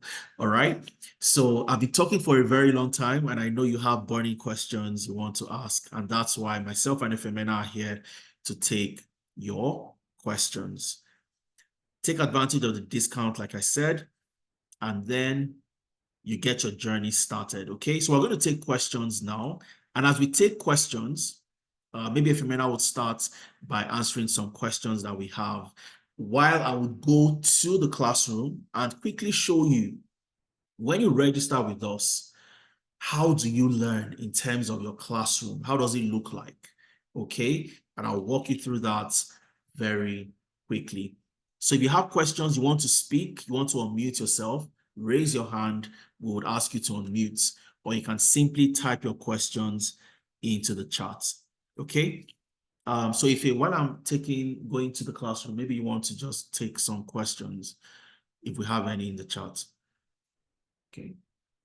Somebody's asking a question, not really a question, for me, saying how easy is it to learn all of these online? All right. I think that's where this comes in, the classroom comes in. But also, I would just like to chip in that majority of you want to work remotely. Everybody wants to work remotely. Myself and Adeza, we've been working remotely since that's 2020, during the pandemic. And ever since then, every other organization we've transitioned into, even after that, has been remote work. Even as of now, I still work remotely. Now, if you're looking to get remote opportunities, that's literally why flexibility is part of the reasons why you're looking to transition into the tech space. All right. You need to inculcate that habit of learning online. Okay. You want to work online, you should be able to learn online. And that's the reason why we have fortified our training program. I use the word fortified intentionally, okay? To ensure that we have both fast learners and slow learners in the same class, and they're able to survive, all right? And everybody's moving at the same pace. Now, how do you guarantee this? Okay, how do we guarantee this? Very simple. So we have the live classes, and these are talked extensively on that. Okay, we have the live classes. So you have a facilitator in front of you in which you can raise up your hand, you can ask questions, you can do all the things you need to do. And it's all case study based, just like Adeza has put you through. Now, the other flip side also, we have what we call watch me do it videos. Now, that's what really makes it easy for you to learn online. Not just online, learn with Teralytics, okay? So we have taken it based on our experience, okay, as professionals and also as learners, okay, and also running the business, also Teralytics, we've seen that, you know, the Watch Me Do It videos they have more impact on your learning process. So the Watch Me Do It videos are bite-sized videos, okay? Bite-sized videos that will explain and get you to practice by yourself. Okay, so you have a concept like VLOOKUP, for example. Okay, VLOOKUP, index match, and all that. How do you use it in the real world situation? That's exactly what we covered in the Watch Me Do It video. You will still have a live class where you work on the case study. But in order for you to learn at your own pace, okay, we have these Watch Me Do It videos that are more bite-sized, 15 minutes, 10 minutes, you know, maximum 20 minutes videos that would explain the concept and also get you to practice by yourself. So that's why we call it Watch Me Do It. So as you're watching the videos, you know, as you're watching the facilitator do that, you are also practicing alongside the facilitator. So you are learning exponentially, you know, while you're going through the training program. So using the live classes and also using the Watch Me Do It videos, you also get the sessions are recorded. So you get lifetime access to the recording, you have access to all these things. So in terms of community, we also have a community on the WhatsApp, on the Google Classroom. You can ask questions. So if Adita will put us through this anyways. All right, you can ask questions on the group on the Google Sheets. We have a WhatsApp group where you can ask questions. We have, you know, one-on-one sessions during the week. If you don't understand certain concepts, we would jump on call with you to explain those things. So that and more are the things that we offer to ensure that you learning online is a lot better than even learning physically. Let me just chip in the last part before Adeza comes back in. All right. Now, if you go to a physical class, okay, and take, for example, you step out to receive a call. The call lasted for like 5 minutes or 10 minutes, whatever the time is. All right. You have lost out 5-10 minutes. You really can't get it back. You can't rewind the time to go back 5-10 minutes to capture what has been said in class. But the only essence of we having a virtual and why we keep it virtual is very simple. All the sessions are recorded. Okay, so you have an event, you have something, you know, you have an event that keeps you out of class. The sessions are recorded, and you have what lifetime access to the material. So this month you need to recheck something. You can go back to recheck it in 5 months' time, 6 months' time, when you've gotten a job, or you need to just revisit a particular topic in class. You still have access to the materials. All right, so no limitation. So you're getting 100%, more than 100%, I would say. I think you're getting like 1,000% from your investment. Okay. So these are, yes, you can follow us through this. Thanks for that, Ife. So just to put what Ifemena has said into perspective and practically show you what the classroom looks like. So this is a data analytics class. At the top left, you'd see data analytics NA, which is North America, for those in Canada, for those in the US. And you'd also see 2401, which means this year, January. So I'm going into January because they have gone very far in their learning journey, okay? But you start with problem solving as a data analyst. And like Ifemena said, if you miss this problem solving class because you had an emergency in the office or you had an event on that particular weekend, no worries, you have not missed anything. All you have to do is come back, go to the class slide, click on the slide. You would see everything that was done in class on that particular day.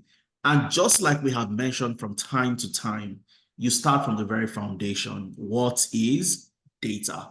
That's where you start your journey from. You're not going to jump and start building complex stuff. So you look at the slides and you also have what? The class recording.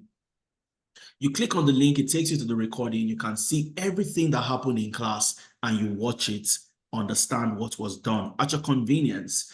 Now, this is a Saturday class where you have problem solving. So once you are done with this class on Saturday, you also have the Watch Me Do It videos for Sunday, where you don't have a live class. You come in here, go to your module videos. You have a video for introduction to Excel. You have a video for paste special, you have a video for basic formatting. And these are 10, 15 minutes bite-sized videos, just like Femena mentioned. You watch these videos on Sundays, or for some people, what they do is they watch some on Sundays, Monday, Tuesday, Wednesday. They spread it across, practice the things they've seen in the videos, all right? And then you also have your mentorship sessions. Before the next Saturday, you have what? An Excel live class. So your mentorship sessions happens every Thursdays.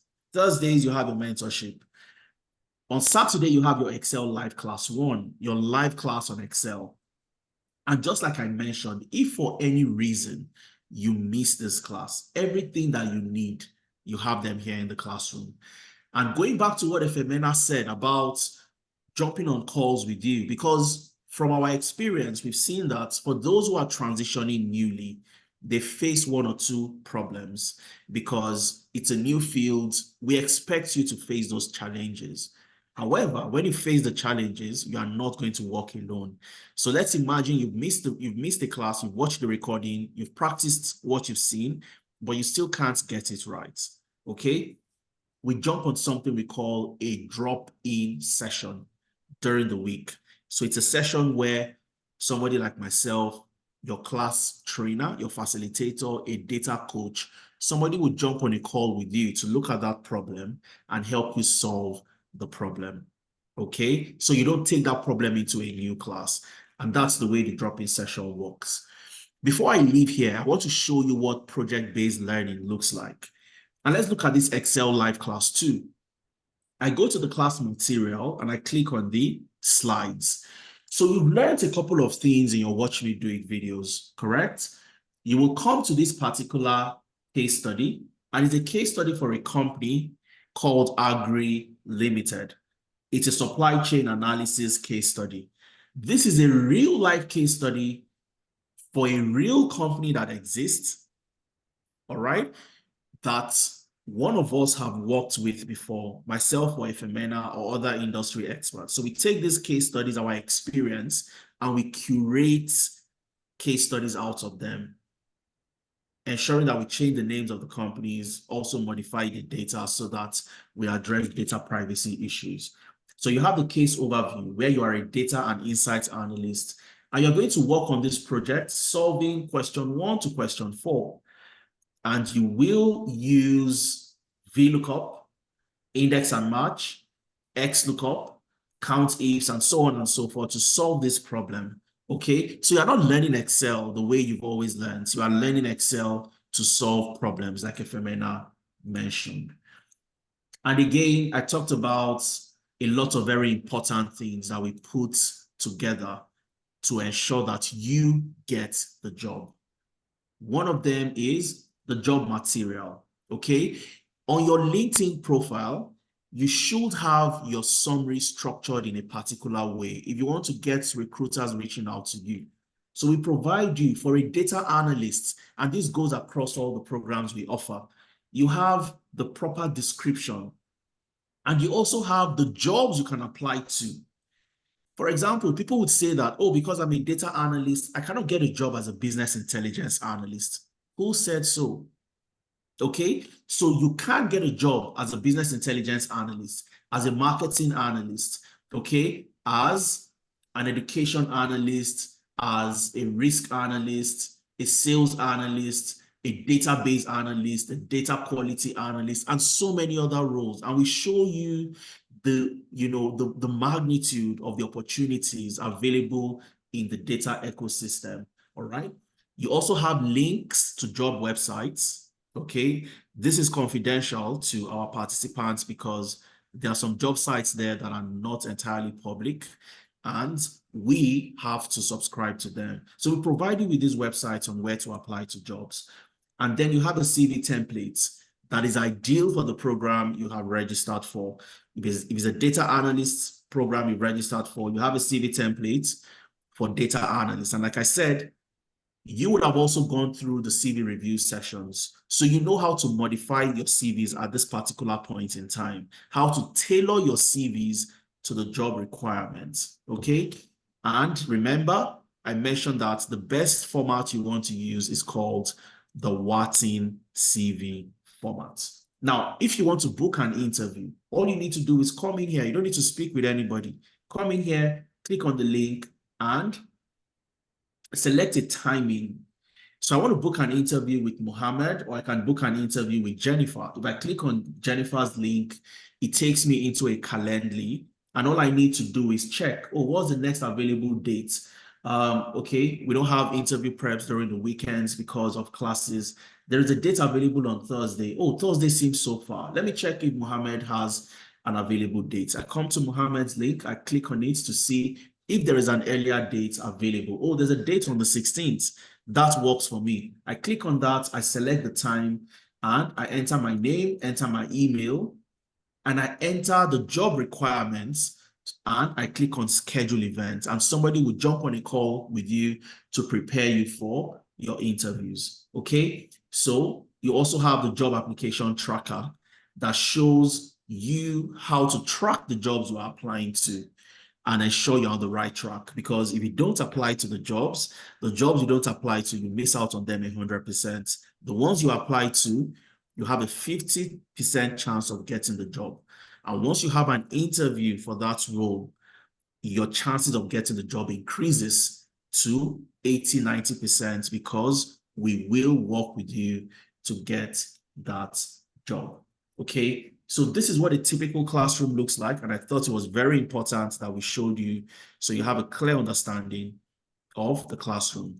And I'll take a question from Kanabe.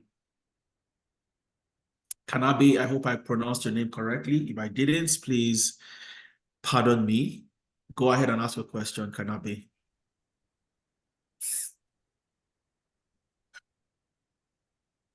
Thank you so much for this insightful section.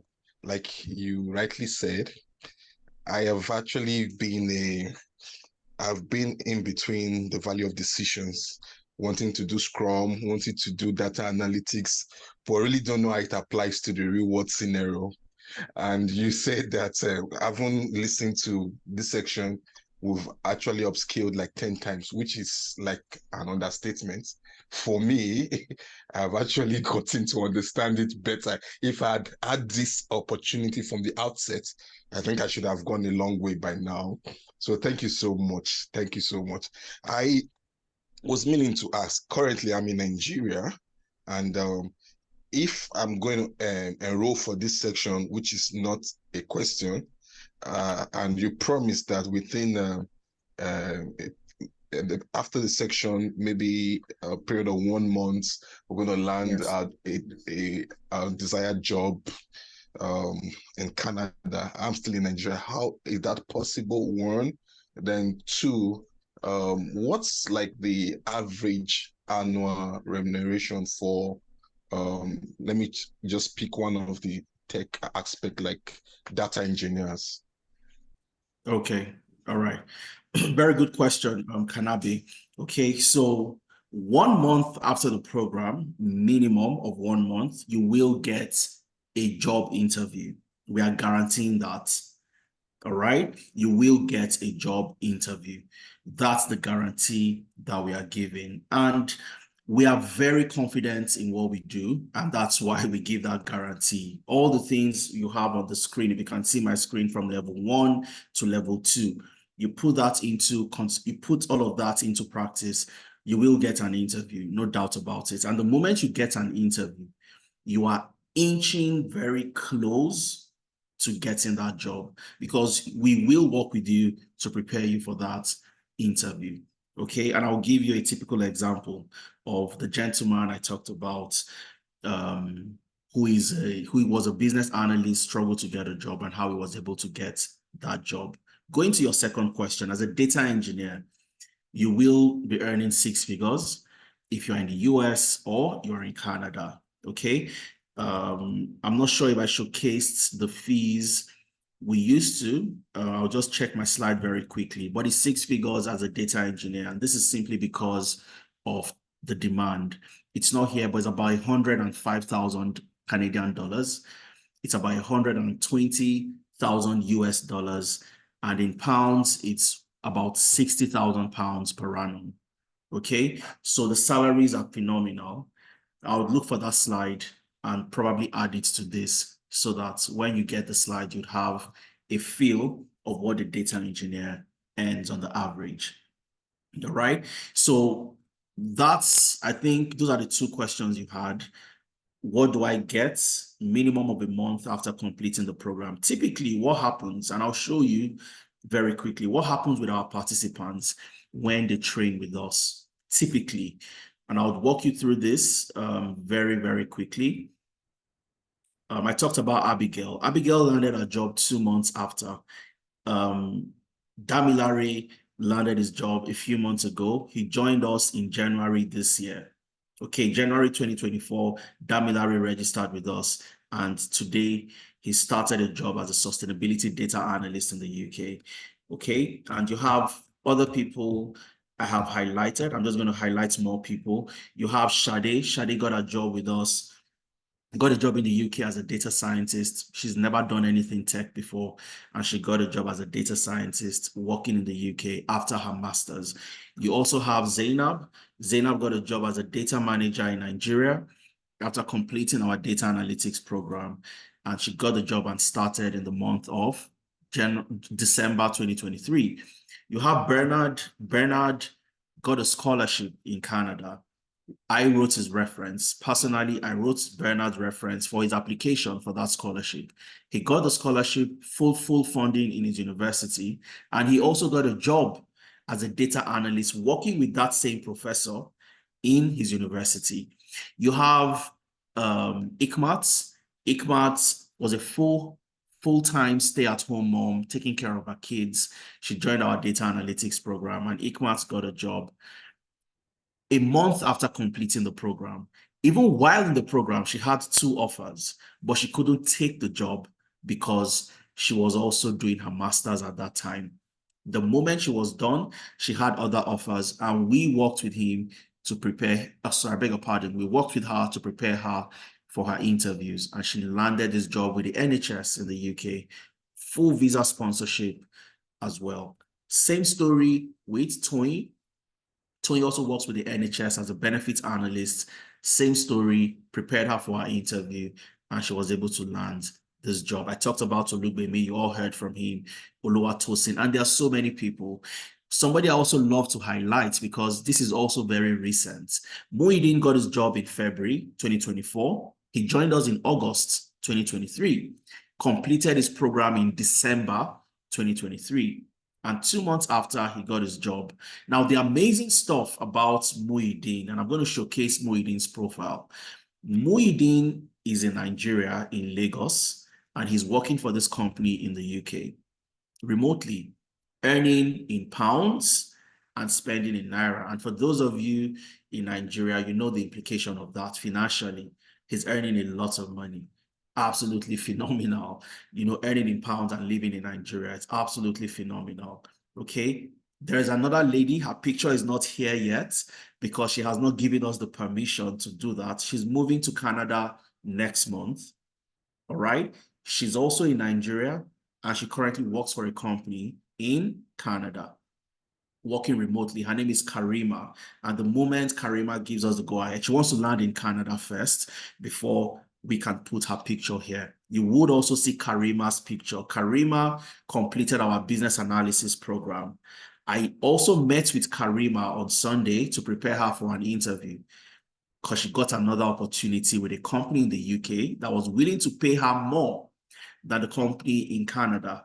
All right, so we worked with her during that interview. I worked with her on Sunday, preparing her for the interview, which happened on Monday, and waiting for the feedback on that interview. Karima, you'd also see her picture very soon here. Okay, this is Ini. Ini joined us in October 2023. He got his job in February. So you can get a sense of when people joined, when they got the job. But we would not tell anybody that we're going to guarantee you a job. We don't own those jobs, all right? What we will do is all the things you need, technically, employability-wise, would provide that for you. And we guarantee you an interview a month after you're done with the program. And usually the case is you get a job before that. All right. This is Chika. Chika is also in the UK, went for his master's, was looking for what to do after his master's. He joined our financial analytics program, and today he's a financial analyst with Phoenix in Telford, England, in the UK. You have Idris. We've showcased Idris so many times. He's a data engineer. He had worked with Jaguar Land Rover, currently works with QuantSpark in London, in the UK. We worked with him, prepared him for his interview. Listen to Idris when you get the slides and hear from him. All right. You have Victor. Victor also worked from Lagos, Nigeria for a while, remotely, working for a company in the US as a people operations analyst. He completed our HR analytics program, got a job in the US, worked remotely, earned in dollars, spent in Naira, and today he currently works for a bigger company as a senior HR business partner. And there's so many other success stories. This gentleman had a mock interview session with us, October 2023, and he was sending this message to me. Hello, Adeza. I'm excited to share with you. I just received a £44,000 data analyst role a few days ago. All right. He's letting me know that he's giving them my emails for references. I've submitted a reference. He's been confirmed and he's doing the job today. And there are so many of them like that. I can go on and on and on. I'm not going to bore you with too many success stories. And for that gentleman I talked about, that Excel, Power BI, and SQL changed his story. I'm going to show you the gentleman. I don't know if I've passed his profile already. I think I have. I need to show you what we did for him and why, like I always tell people, look, it doesn't matter how good you are, okay? Sometimes your experience might not even be an advantage to you if you don't know how to position yourself, okay? I'm not sure I have his profile here. How is that possible? Okay, no problem. I don't have his profile here. Unfortunately, I don't, but I'm going to bring it up because I need to show you what we did for this gentleman and how those 3 tools helped him secure a job after over 6 months of searching for a job in the UK without anyone. Okay. And what we did with him and what we advised him to do. So I'm bringing up another slide and I'm just going to showcase the gentleman to you. Fantastic gentleman. Today, he works as a business data analyst for a company in the UK called U Energy. Yep, found him. His name is Olamide. Okay, now, why is Olamide's story very important? Olamide's story is important because he came to us just like so many people here, and he was out of work in February 2023, and he had been trying to get a job, searching for a job for over 6 months. So he came to us in July and said, look, guys, he joined our masterclass just like you have all joined today. And he said, look, I want to join, okay, and I've been looking for a job for the past 6 months. What do I need to do? All right. I told him, look, let me have your CV. I looked at his CV, 5 years experience in business analysis. So why are you struggling to get a job? But then I noticed he did not have anything on Excel, had nothing on Power BI, had nothing on SQL. And that's why I tell people today, as a business analyst, if you don't have this, you're going to be competing with people that have these skills. And it makes it a little bit steeper for you to climb that hill and be the one, you know, they pull up to get the job. So I told him, first of all, enroll in our business analysis program. Again, get Excel, get Power BI, get SQL. His CV, we had so many other work we had to do with his CV because 5 years experience, he had about 4 to 5 pages on his CV. I have about 10 years experience.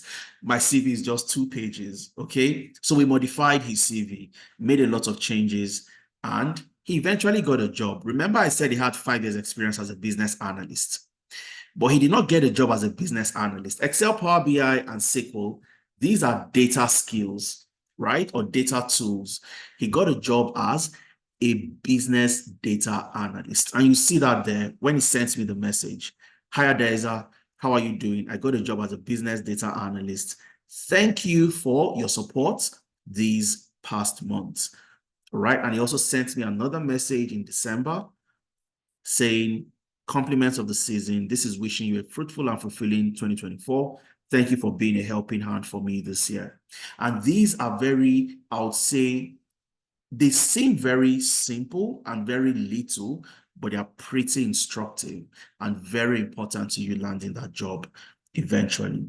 All right. So I hope I answered your question, Kanabe. And I think that clearly clarifies. Okay, will the 6 figures for the data engineering in the US also apply? Working remotely in Nigeria. Sometimes these organizations have, they have layered scaling depending on so one of the reasons why they also want to hire you remotely is not because they would not pay you fantastic salaries. The salaries are still fantastic, but it's usually sometimes it's not as high as if you were working in the US, because they also want to reduce their cost and so on and so forth. But you will also earn phenomenal salary for somebody living in Nigeria. In fact, you won't be able to tell anybody your salary by the time you get a job like that. Okay. Let me see. Most of the students did not study cybersecurity. Okay, let me explain the reason why. Cybersecurity for us is a new program we just launched this year, 2024. The guys that started the very first cohorts in January have not even completed their program in cybersecurity. So that's why you would not see cybersecurity, those that have gotten jobs yet, because they haven't even completed. Okay. Same with the Scrum. So you'd see every other role. Olamide joined business analysis. You have Sonia. Sonia works in the UK with British American Tobacco. She joined HR Analytics. You've seen Victor, HR Analytics. Maureen works with Telos in Canada. For anybody living in Canada, you will use Telos. I use Telos as my modem in my house. I use Telos. Maureen works with Telos in Canada as a HR data analyst. She joined our HR Analytics. You have Olajide, who works with Stanbic IBTC in Nigeria, HR Analytics, and so many other professionals as well. You have data engineering, you have Michael, you have Idris, you have data science, Shade, you have Patience, data analytics, you have Benga, you have Nathaniel, data analytics, you have Tosin, you have Ikmat. Temi was a lawyer, and Temi transitioned from being a lawyer to a business analyst. In the UK, you also have Ramat, and of course, you've seen so many other people. Sunday is a regulatory data analyst. He joined our data science program. So you'd see all the different career paths and you would see different professionals. But like I mentioned, cybersecurity, we started this, and those that even joined in January haven't even completed their programs. And that's why you'd see that they don't feature here on the slide. Doesn't mean that the career is not high in demand. In fact, it is one of the career paths that is highest in demand. Financial analytics, you have Akintayo, who is a CFO, got this job while working with Nene. The reason why I put the person that worked with him here, when he was giving us the feedback, he was so excited and said, wow, guys, Nene did a fantastic job, prepared me for this job. And he got a job as a CFO after completing our financial analytics program. You have Solomon, who is an engineering graduate, got a job as a financial analyst in the oil and gas sector in Nigeria as well after completing the program. You've seen Chika already. Chika got a job in the UK as a financial analyst after joining our financial analytics program.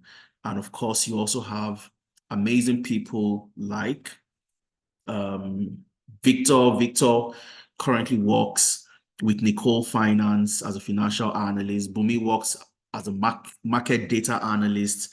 She completed our financial analytics. Afolabi, you have Omodele, Call Creek, and so many other fantastic professionals.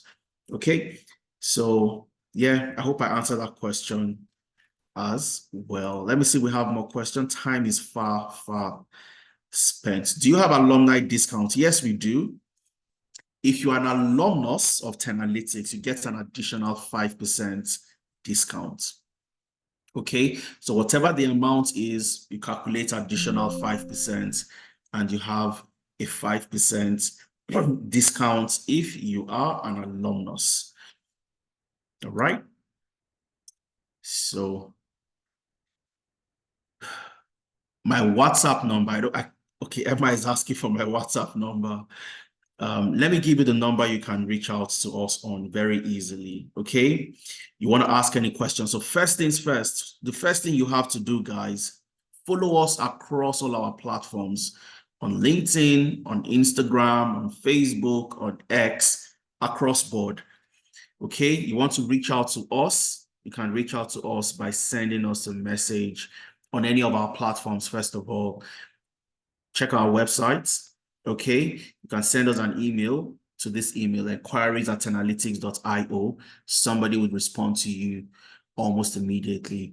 You can send us WhatsApp messages on any of these numbers, and then somebody would respond to you almost immediately as well. If you want to speak with me directly, you want to pick my brains, you want to ask me questions one-on-one, the best way for you to do that is to be in our one-on-one session. Okay, where myself, Ifemena, would work with you, help you, select the programs you want to join for free. We don't charge you extra for that. However, the best way for you to be in that session is to secure your discount slot. All right, and we have those conversations on the best program for you to join. And we have those sessions usually on Tuesdays. And if that time doesn't fit your schedule, we work with you to schedule other sessions before the program starts.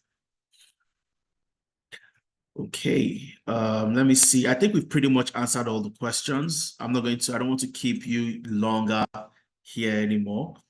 And I'm sure if Emena is just coming to say, we have spent a long time here today. All right. So thank you very much, guys. Secure the discount, secure your discounted slot. Follow us across all our social media, on YouTube as well, and get to see the amazing stuff our participants are doing. Any last words, Femena, before we call it a day? I think you've done a very great job, Adela. Thanks a lot for that. So I think it's just a wake-up call to everybody. Now, the last 4 hours, you've seen how we've been very detailed in ensuring that you get the best information you can before you make a decision. Bear in mind that this is just a tip of the iceberg, okay? What we have installed is also, it's beyond your comprehension, all right? From the training program to the after training services that we offer, to employability services, and all the things that we have in stock for you, definitely you have a lot to cover. All right, so it's an investment in yourself, guys. That's what you should take it as. Invest in yourself, grow, get an increase in your earning capacity, relocate, whatever you're looking at, we would help you out, work with that. Okay, so thank you very much, everyone. I'm sure you had a wonderful time. I'm sure you had a splendid time also. All right, please take advantage of the discount. The 30% discount that we're running at the moment is only for a limited period of time. Take advantage of it. And if you have any questions, or these are shared all those information with you, let's get started. Okay, thank you very much. And looking forward to hearing from you some other time, either during the one-on-one session or some of the masterclass. Cheers and have a wonderful day, guys. Bye, guys. Take care. Enjoy the weekend.